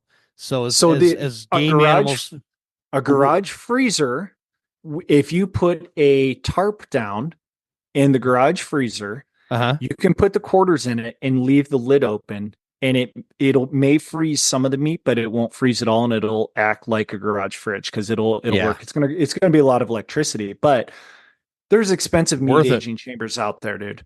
Right? And there's some fantastic ones, right? That some that turn into tents, some that you could pay $2,500 for a little chamber to age meat like they do at the fancy restaurants in Vegas and stuff. Or you can take a little bite of Idaho and have a garage fridge that your beer is usually in, pull your beer out and put your dead animal in it. Now, with that being said, once a day I go in, and I did it this morning. I take the quarters out, I move them around, just spin them, and I put them back in for as long as I want to age. And so, did you say you spin? How often do you spin them? I spin them every day. And every day. Because, okay. So sometimes for September's hunt, I didn't have it, but I have a little fan that I got at Target. It's about the size of the palm of your hand. And I'll put that in the fridge and put it on low, and it just circulates air because aging requires a little circulating air around it as well. So I'll do that. But the easier way to do that is to just open the door, even if you don't want to move them. Like maybe you're a white collar suit guy, open your garage fridge door in the morning before you go to work, let some fresh air in there, then close it. And then when you get home from work, do the same damn thing if you don't want to get clothes dirty. Yeah, Our that buddy, and guys, our buddy, oh, sorry. We our got buddy, a little delay going on. our buddy Chris Elpis, you know him, right? Down in Yeah. Boise. Yeah. So him and I had a phone call today because I was talking about aging me, and he said, "How long do you normally age me?" And I said, if I can, my rule of thumb is 1 day to let rigor mortis get out of the animal. If it's a very, very old animal, I'll leave it in the garage fridge about 7 days, right? But once it's in that garage fridge, to me, it's all a matter of when is it going to be convenient for me to butcher the animal? And my convenience on butchering an animal really is dictated by when my wife goes to work. So I can just bring it into the house and do it in her nice kitchen. So that one's been in there for a week, and it'll be in there until Monday, and it's totally fine. The aging process, which is a whole nother podcast. I could talk for another 2 hours on the aging thing, but let's do an aging podcast, but on a different episode, like, because I actually love that. Have you ever listened to James Nash he does a Six Ranch podcast, and his aging, the way he does it? I've done it. So James and I are going to shoot a podcast after hunting season because he's so booked up. Yeah. And I said, hey, he showed his cup, like, go kill something and eat it. And I texted him and said, hey, how do I get one of those cups? He said, well, you got to come and be a guest on my podcast in person. I said, I will be over. Like, I work 2 hours from you down in Lewiston because he lives over near Enterprise. And I said, tell me the day, brother. And I said, we can talk all things meat. I could tell you my experience with the deer hindquarter prosciutto. And I said, we could get really funky with talking about some meat stuff. So James is rad. Like, he's super cool he's stuff. Such a stud, man. I love it. I was actually, and I'm on my, it was funny. I was just messaging with him the other day. I was on my Onyx, and because this is actually my first season as a Montana resident. I know. So I can't believe you bailed on Idaho, bro. Yeah. Well, I mean, it was so circumstantial, man. I mean, this property came available, and it was like just one of those once in a lifetime deals. Yeah. I couldn't turn it down. So here we are.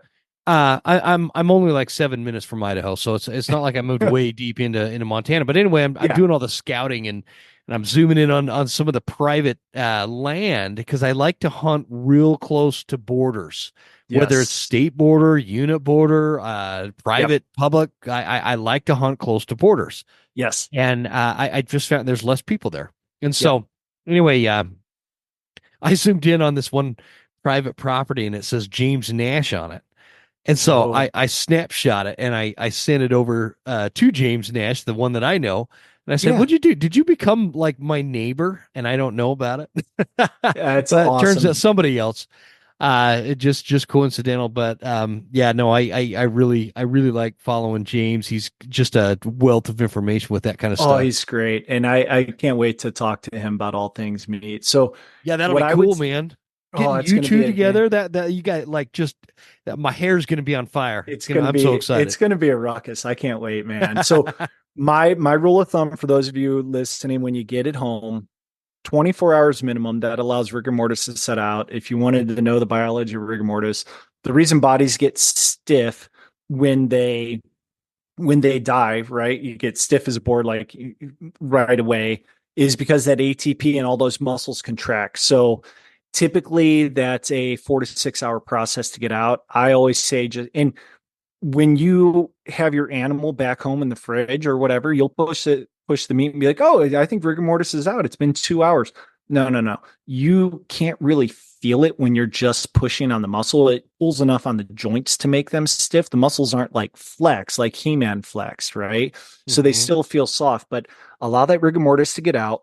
That'll soften that muscle a little bit. And then, like I said, after 24 hours, everything after that is dependent upon the age of the animal. I found with old animals, And by old, I'm saying probably 6+ year old animals. And you can take a guess at the age based upon the size. So huge animals, I let age a little longer. Young animals, which yell at me if you want, Jim. I'm a huge fan of eating young animals. They are so good. All Young right. Are animals you are ready for me to delicious. yell at you? Yeah, go for it. Oh, I don't have Okay. anything to yell at you Good about. show because they're My delicious. no, my daughter shot this little barely legal spike buck last year. The meat was ludicrous. I Unbelievable. mean, ludicrous. It was Mhm. just it almost, if I didn't have, you know how, everything for a man in life Yeah, usually and boils down to ego. yes, If 100%. that didn't exist, I would just go shoot little teeny yearling. Bro, that's It's I mean, ridiculous. wait till so when both your girls start elk hunting, you'll be able to take and be like, no, no, no, honey. You have a cow tag and you don't shoot that big one. Shoot that real small cow that's dark because that one's only one and that one's gonna taste Oh good. my gosh, man. So they That are I so was good. blown away at that deer So meat. So the smaller the animal, the less you have to age it. And we'll do a whole nother podcast on that. But my rule of thumb yeah, is that'd be 24 awesome. hours, and then whatever is convenient for you as a hunter. And then the other point I have when you start to butcher it in the like, I think with the Cutrite mobile app, it's fantastic and amazing. We're getting more content for elk this year. Go ahead and be mad at us. I am getting an elk from the L3 Ranch up near Blanchard, Idaho, because we've tried filming elk that we've killed in the wild. And just like the scenario Jim had explained to me to give pointers on how to do it, elk never die where you want them to. And then Yeah. there's all these other factors. So come this December, we're going to buy an elk from the L3 Ranch in a controlled environment. There'll be snow on the ground. We'll have time and time to go through it. And we're going to get a whole new set of field dressing videos to really up the ante. Probably leave the original on there and just have these as ancillary videos as well. But with this app, where my bread and butter, where I think it's like really kick butt, because I would like to think most hunters can get their animal out of the field some way, right? Hmm. Like somehow.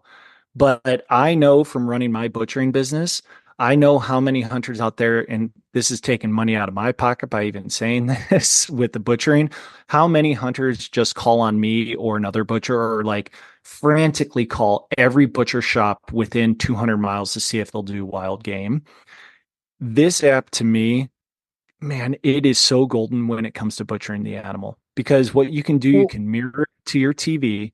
And like you said, I walk you walk you through through it. every from the whole hindquarter sitting there. I'm lifting it up, showing you like this is the kneecap, this is the animal's head's facing that way. And I show you the inside, the outside, what all the cuts look like when the silver skin and everything's on it. And then I take it all off Hmm. and show it to you again. Then I disarticulate the muscles and say, like, okay, this is that muscle. Whoa, Roast whoa, whoa, whoa, or whoa, whoa, jerky. whoa. Go ahead. Go ahead. Disarticulate. That's a serious word. That's okay. Let me try to get rid of some of the No, syllables in no, there no, no, for you. no. You're good. Because one of the things that you said there, you'd like to think that every hunter can get their meat off the mountain. That's true. Yeah. Because here's the thing: Yeah. when you're a hunter, and for some of you anti-hunting folks that like to tune into my show because I talk shit about them all the time, you have to understand that in most cases, it is the law to get that meat off the mountain. So Yep. every hunter has to know that, right?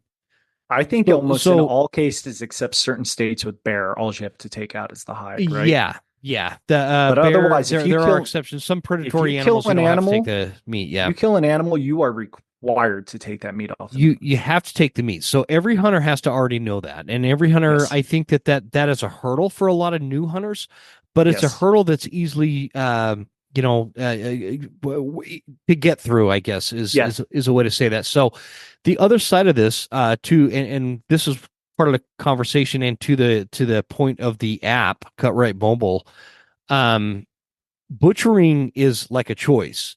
You don't Yeah. you don't have It to do is. it, right? And Right. there's always going to be, and I want anybody that's listening that is a butcher to understand there's always going to be people that need a butcher because not everybody wants to do this.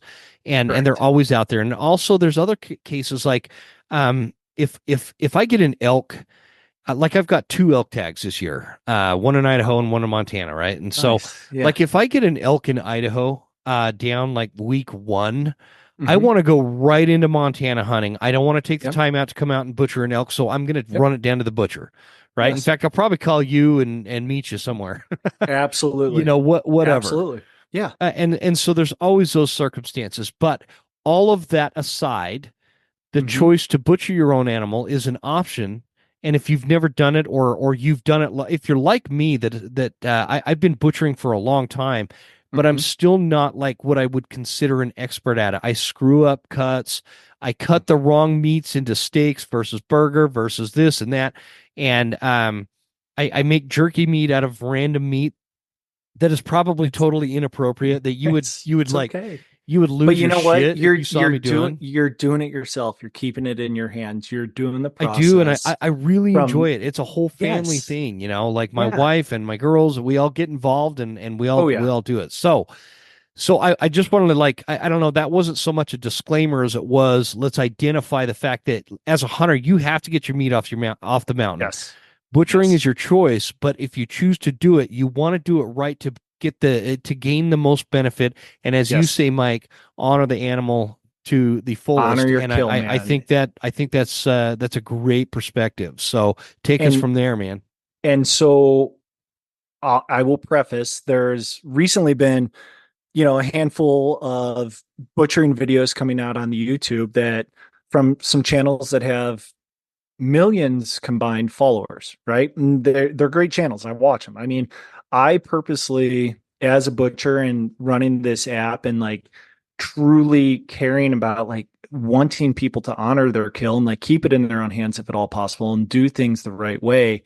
I watch all of them. Like my wife comes down, it'll be after she goes to bed. She'll come back down to give me a kiss on the head. And she'll look at the screen and be like, "Oh, I can't believe you're watching that stuff right before bed." 'Cause I'm watching people butcher. I watch bearded butchers. I watch all the Hmm. stuff. I watch, Jim Bob from Kentucky showing people how to butcher. I'm like, well, Jim Bob, that's not right, but okay.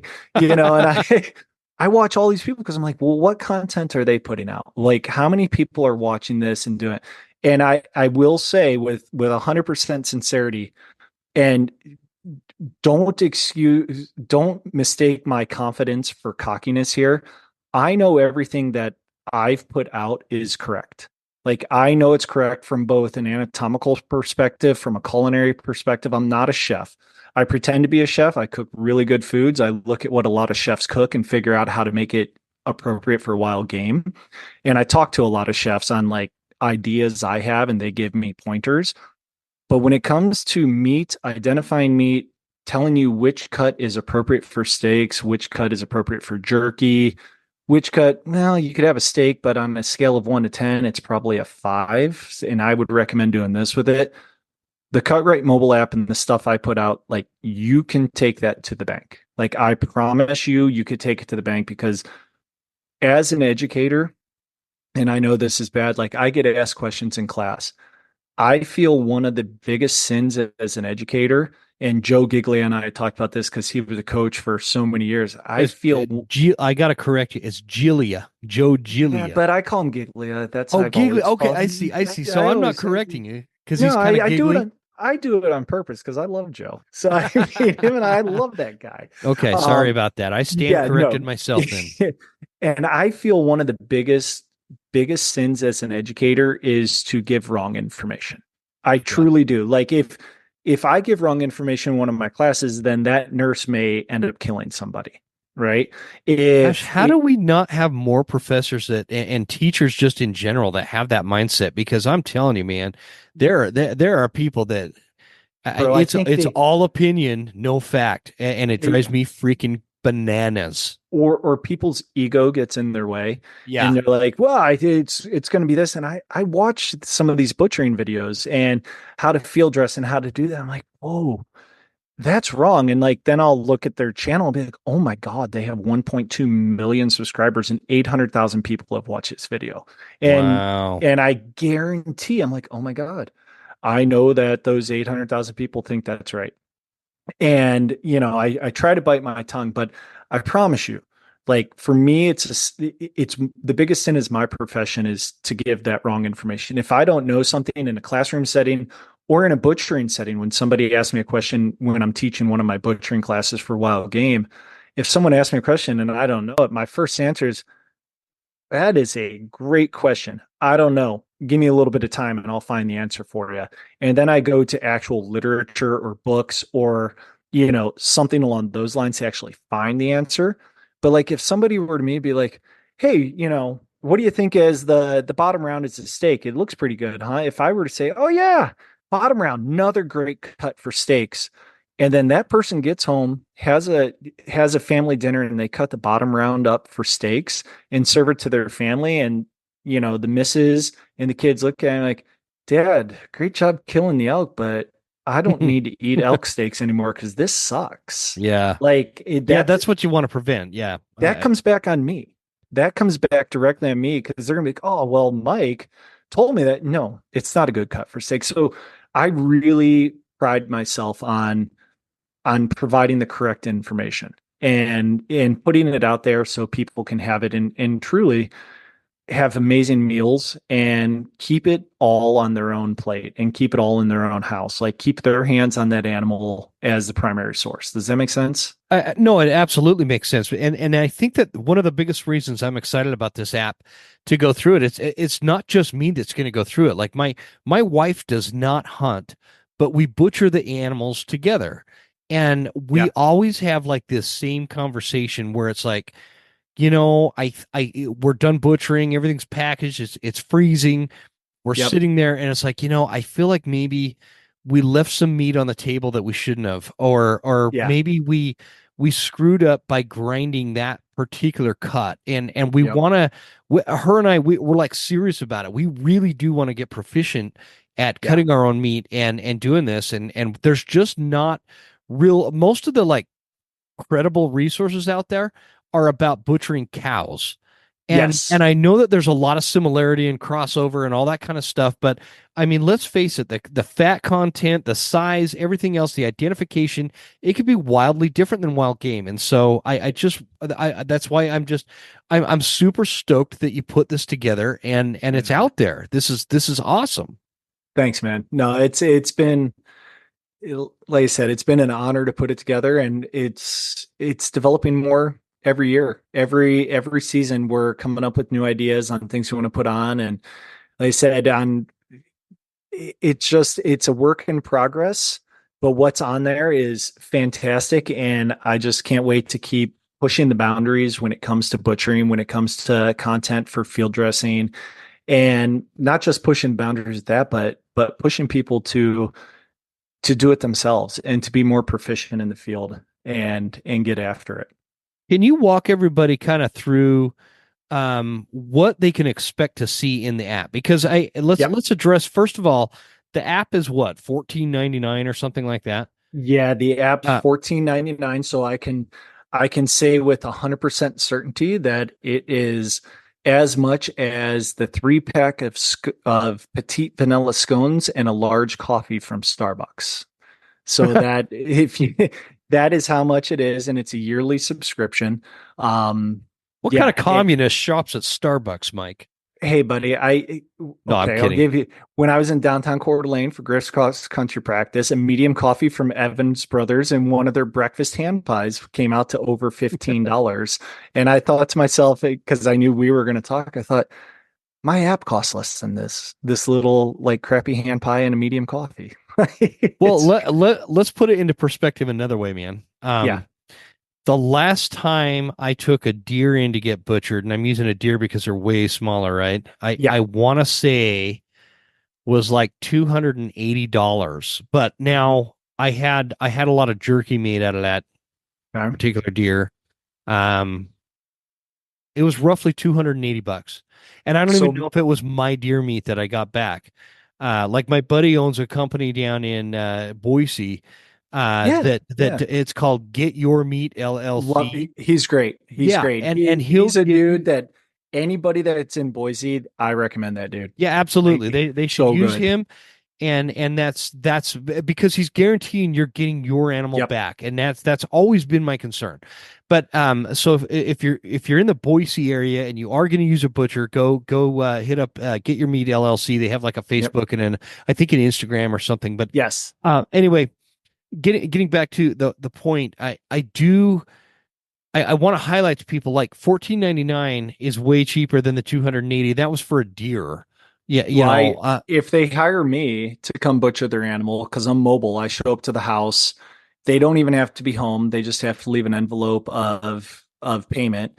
I go into the garage, get their quarters, do it in my trailer, and then put it in their freezer for them, so it never leaves. And there's not many butchers. I mean, Get Your Meat LLC and myself, we can 100% guarantee you're getting your animal. And yeah. he can through his own process. I can because you're the only animal that's in my trailer at that time. So, and I come to you. So I say it's a blue collar job, but I offer white glove service. You don't even have to be home, right? You do like, you want me there at this time, or maybe I show up at your house at 10 o'clock at night and I butcher it from 10 a.m. till 3 a.m. It's in your freezer, you're asleep. You don't even know it's being done because I'm on the street in front of your house, right? Oh, that's awesome. Yeah, but it's not cheap, right? To guarantee you get your meat back and stuff like that. And I think that's where you're going with that. Like, Yeah, and those prices cost. yeah, I mean, it's silly to even balk at the fact that an app is like $15. Yeah.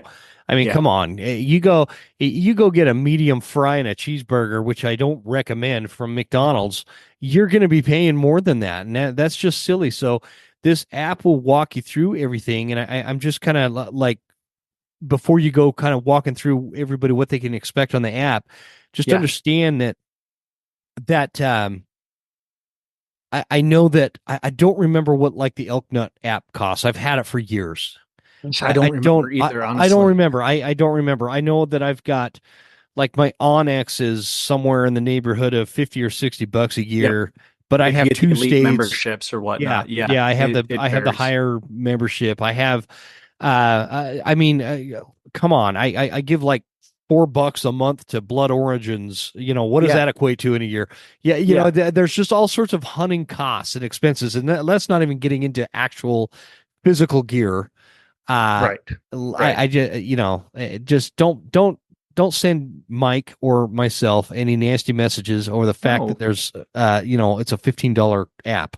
Like, Well, I yeah. truly believe that this app should be one that is right next to your Onyx. Like when in I your do folder on too. your Yeah. iPhone, like you have Onyx, you have the Cutrite Mobile App, you have, if you do the Elk Nut app or whatever else, like they should all be right there next to you. Use the Onyx Mm. every single day, and the first app you should open when you take a mountainside nap to review what you're going to do when you kill that animal you're sleeping on, or when you get to your dead animals, is the Cutrite app. Open it up. Just if you're not doing it all the time, a quick 2-minute review is always nice. And Right? what yeah, exactly.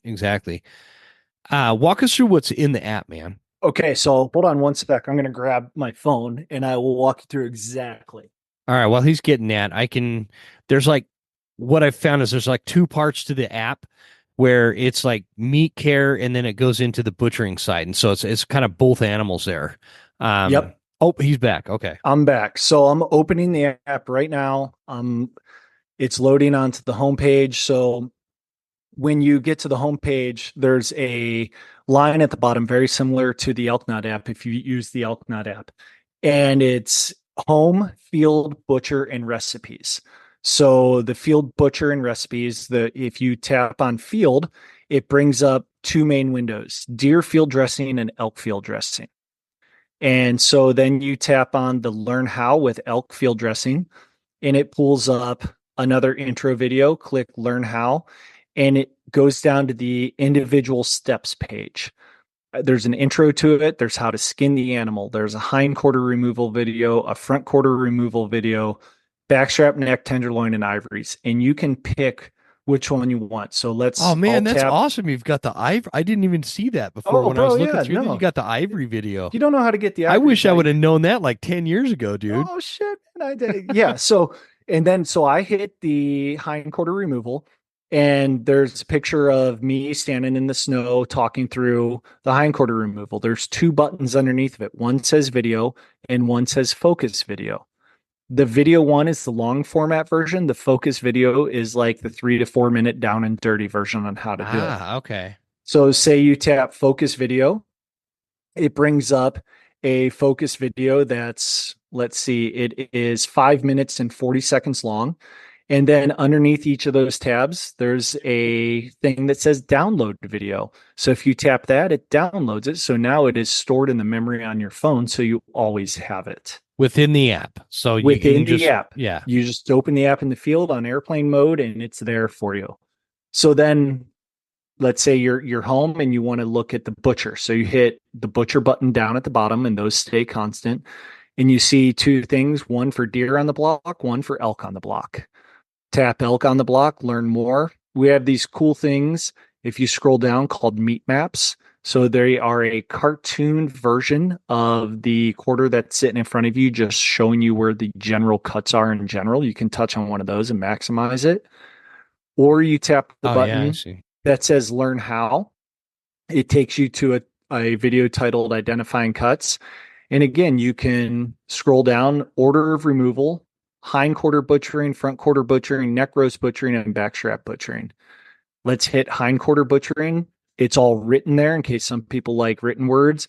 And then it takes you to 1, 2, 3, 4, 5, let's say 11 different individual videos on how to remove everything from the bottom round to the gracilis, which most people don't even know exists, to the sirloin cap, which is the best steak on the animal. It beats the backstrap 100-1. Really? Oh my God. That's a bold statement, dude. Bro, it's when you, and I guarantee probably 90% of, no, it's an oversight. 70% of the listeners have probably thrown that in the grind pile because it doesn't look like anything. I think I'm like kind of watching the video intro there. I'm pretty sure I've thrown that in the grind pile every time. 100%, because when you look at it, it's hanging off the hind leg. You're like, this doesn't seem like anything. Grind pile, best steak on the animal. So let's say you tap top round. It shows you the entire butchering process of the top round. The intro goes through. Remember how I told you that I have the hind quarter there and I pick it up and show you which way it's looking? It goes through that whole thing. So that's for hind quarter, front quarter, backstrap, all of it. And then the third thing on the bottom over to the right, and it stays there, is recipes. So you go to recipes, you have wild game attack. There's 32 recipes on it right now. And I'll be honest, I have 52 more recipes to upload to it. So there will be a total of 85 to 90 recipes on the damn thing. Yeah, let me read some of these, man. You got wild game burger, shaking game, bear breakfast sausage, which I'm pretty stoked about, fried heart rings, Thai basil elk. Amazing. Sirloin cap steak, wild game bite size. Oh, wait, what's this one? Wild game summer sausage. Yeah. So that's how to make. How to make it. So you tap wild game summer sausage. It goes to all of the ingredients you need and it lists them all out there. So you know to do it. And then the next button next to it is directions. You click directions and it goes step 1 through 14 on how to get your wild game summer sausage and how to make it. Yeah. I mean, carne asada fries. Oh, the Salisbury game. Yeah.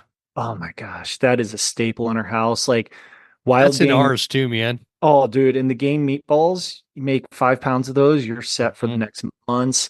I go through how to make bratwurst, the stout braised neck roast.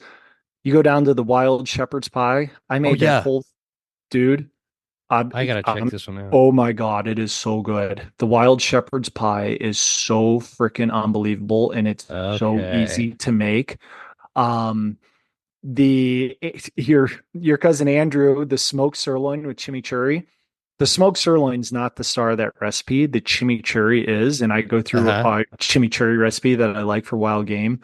It's so good. Asian bear barbecue. I just like some of the names on it. I like this, man. Who doesn't geek out on recipes when you're a hunter? Dude, I love them. And so I have 52 more to put on there. And I'll be completely honest, I haven't gotten them on yet because the interface right now to get those recipes on, it takes me anywhere from 1 to 2 hours to get a recipe written. And even though they're already in a Word document and uploaded to that. So we just had a meeting, got Gabe and myself, and we're going to spread those 52 recipes amongst the five of us. So there's four in that company and like myself.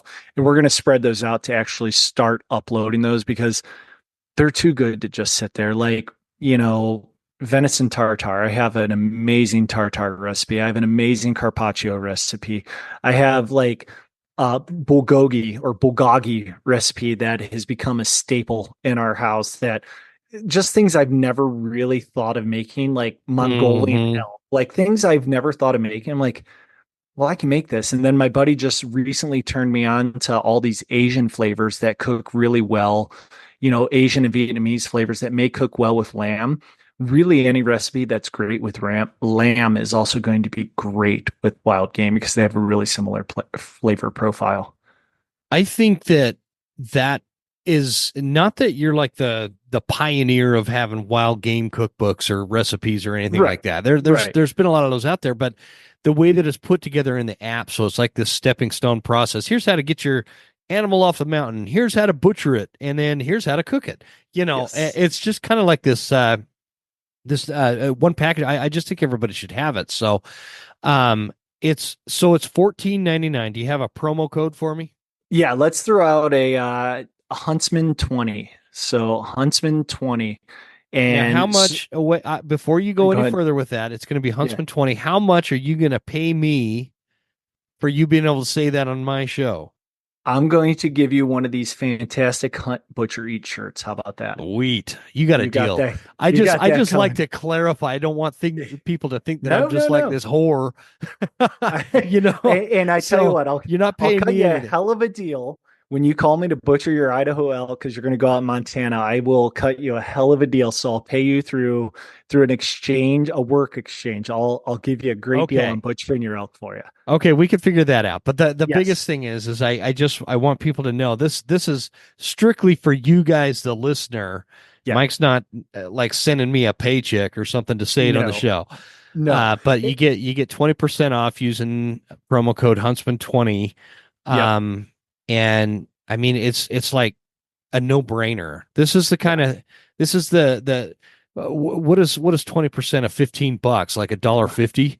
God, you're I making me do mean, math. I'm gonna open my iPhone. Yeah, it's like so $2.50. okay, so Yeah. $13.50 roughly Yeah. to get this app and get it. Like you just download the app at the App Store, Cutrite Yeah. Mobile, and then it'll give you the option once you're inside the app to, do the 14.99 or whatever, then you use your Yep. promo code. Yep. So 13 and a half bucks. I mean, it's a no-brainer for the information that's in there. Yeah. You guys really do need to jump on there. In fact, I'll even throw out I was trying to do this giveaway that nobody took part in, so I'm canceling that Are you giveaway. talking the Star Spangled Banner with the elk call? Yeah, I cannot get anybody to submit one for a video for that. So I'll do a Phelps Game Calls giveaway if you guys jump on there and you get the app and get the paid part of it or whatever, and then post it to Instagram. I'll take everybody. Well, you got to tag me so I know. You got to. If you don't tag me, I won't know that you did Hey, it. and So we'll up the ante. We'll throw a Hunt Butcher Eat shirt in there too with the Phelps Game Call there you package. go. So it's a bugle tube and two. No, one, two. I'm looking at them right in front of me. So it's a bugle tube and three reeds. Yep. And then a T-shirt from Mike. Yep. So you got to tag me once make either a story or a post on Instagram and tag at the Western Huntsman that you got this app, and Yep. I will put you in the drawing, and we'll just kind of draw a random name. Yeah. Sound And good? when Jim tells me who it is, I will drop a shirt in the mail. You just get in touch with me and tell me the size. So I also want to add out there. So on that Instagram, I post the new recipes and stuff on Instagram all the time. So it's worth checking it out. And that's at the Cutrite Mobile App. And then subsequently, my messages are always open to questions about cooking, about butchering, about field dressing, about aging, whatever. Feel free to reach out to me. Like I Yeah. really want want you to maximize what you're pulling out of the field, like take advantage of what you're pulling out of the field. And if I can help in any way whatsoever, I'm so happy to do that. I think that's awesome, man. I really do. I think you're doing a huge service here. I mean, it really is. The price of the app is a steal. The information and just following you on Instagram, you get a lot of you post a lot of great stuff. Oh, thanks. I do some stupid stuff too. So well, so do I. Everything I post is stupid, man. I mean, have you seen my Instagram? I don't even know what I'm bro, doing. like my cooking recipes on there that I have to do 2 times normal speed, so I sound like a chipmunk. I mean, the best story. So I because I'm pretty loquacious, and so there's another long word for you. Talkative. Yeah, I don't even know what that means, dude. It's talkative, wordy when it comes to my recipes, and so reels are limited to a certain amount, so I have to 2 times them. And my buddy Kevin Toy and Peter Von Niesen, Kootenai Outdoors up in Canada, they love it. They're like, dude, the Chipmunk Chef is back. I'm all over it. Like they love it. And my mother-in-law back in Philadelphia, she sent me a message like a month ago. She's like, Mike, don't take this the wrong way. And I don't know if you know this, but Instagram is posting all your cooking videos at 2 times speed. You sound like a chipmunk. And I was like, yeah, I call her Worm because she's scared of Worm. I'm like, Worm, that's the whole point. I can't get it all. And then she's like, but I can't understand it. And I was like, well, if you just push the screen while the reel's playing, it stops. And then you lift your finger off, it goes. It was just a really funny conversation. That's funny. Oh my God. Yeah, no, that's great, man. I love that kind of stuff. And the story behind it too. But I got to point out the fact that loquacious, is that what you said? Loquacious, yeah, wordy. It's always interesting, man, when I get somebody like a professor on my show. They're always saying stuff like, here I am. I'm very supercalifragilisticexpialidocious about how, I don't even know what that means, man. Loquacious is wordy. Talkative. That's very wordy. Talkative, wordy. Okay. Yes. I like that. I like to learn new words, man. I try to be a master of the English language. I learned that word from my professor when I was in grad school. We went on a steelhead fishing trip, and he made a comment about one of the politicians at the time, saying like, "Oh, he's really loquacious." And I was trying to sound really smart because I was driving the car to the river to go swing for steelhead with him, and I didn't know what the hell it meant, so I used it wrong like 3 times. And finally, he looked at me and he's like, you don't know what the fuck that means, do you? And it's like, absolutely not. Can you tell me? And so that was like 25 years ago. So I've been using that word since. I like it. I hope you guys listening are taking note here. There you go. There you go. Yep. Lots of education going down. Well, Mike, no, I seriously on a serious note, I'm very loquacious with the word serious. It really is fun having you on every time I get you on the show. We need Jim, it's an honor being on here. I absolutely, I love the podcast. I love everything that you're doing with the conservation front and the anti-hunters, kind of letting them know what hunting's all about. And your guests are just top notch. It's a hoot, dude. I tune in every week. Oh, I appreciate that. Well, I'm going to have in the show notes, guys, I'm going to have, you can go to Instagram and get the at Cutrite Mobile Instagram page. I'm looking at the screen here. Yep. And then I'm going to have the promo code listed for you to go to the App Store and get the app for Huntsman 20. That'll get you, $1.50 off or whatever. Yeah. And is there anything else I need in those show notes? You got like a website for the Cutrite or anything? We're building that. We're building that to kind of string all of the brand points together and get a nice package delivered to everybody, because we have some big plans with Cutrite coming out in the next year. So with some hopeful in-person classes, more in-person classes and stuff like that. So all of that stuff is coming. Yeah, I don't have anything else. I want all the listeners to know, like, and I truly, sincerely mean it. If you have questions when it's on the butcher block in front of you, probably don't message me while you're in the field hunting. That's like, just don't do that. Just look at the app. But like, if you have won't questions, do you any good anyway. No, you're out just of service. reach out to me. I am happy, and I try to get back. I may get back to you and be like, hey, what's your phone number? I'll call. It's easier to explain over a phone call, but I'm more than happy to do that. Mike would be very loquacious on the telephone for you to get back to him. Especially while you're hunting, I'm only going to ask exact GPS coordinates of where you're at. Yeah, if you call Mike and you've got an elk down and you've got questions, he's going to need coordinates. You're damn sure I'm going to need to know exactly where you're at. Yes, sir. It wouldn't be right without it. Nope. Well, hey, buddy, thanks again for joining me. That was awesome. So you guys check it out. Definitely get that app. And I don't know if there's, Mike, is there any information like a free version that don't have access to the deeper part? Because I think I noticed that. We did put out a free version. I think the free version has just the front quarter and then like 5 different recipes that you can access on it. So there is a free version available, but it really leaves a lot of meat on the bone. Like you're not going to get the full meal deal from the free version. You're just going to get a taste of it, if that makes sense, to see if it fits your fancy. Yeah, I think, and it's totally worth it, guys. And I like when I talk about it, I feel good about it because I know, like, most of the people in my audience, I say most because I don't know everybody and I don't know everybody's thoughts, but one of my best comments I get is they don't feel like I'm just somebody trying to push crap on them to buy. It genuinely needs to be of value to me for me to recommend something like this. And so, and this app really does. I think it's super valuable. So guys, check it out. And if you're so inclined, go ahead and grab that app and you won't regret it. Oh, and post it on Instagram. Yep. When you get it, and we'll enter you into a contest. We'll see if that one goes. I think everybody was embarrassed for the Star Spangled Banner elk read contest or something.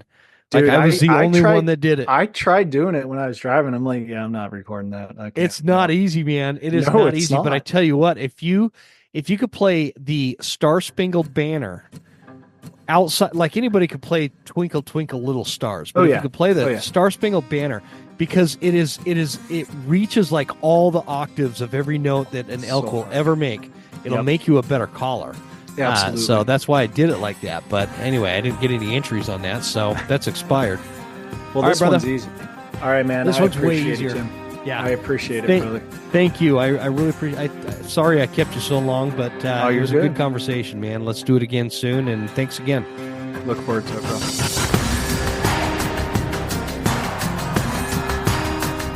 You made it.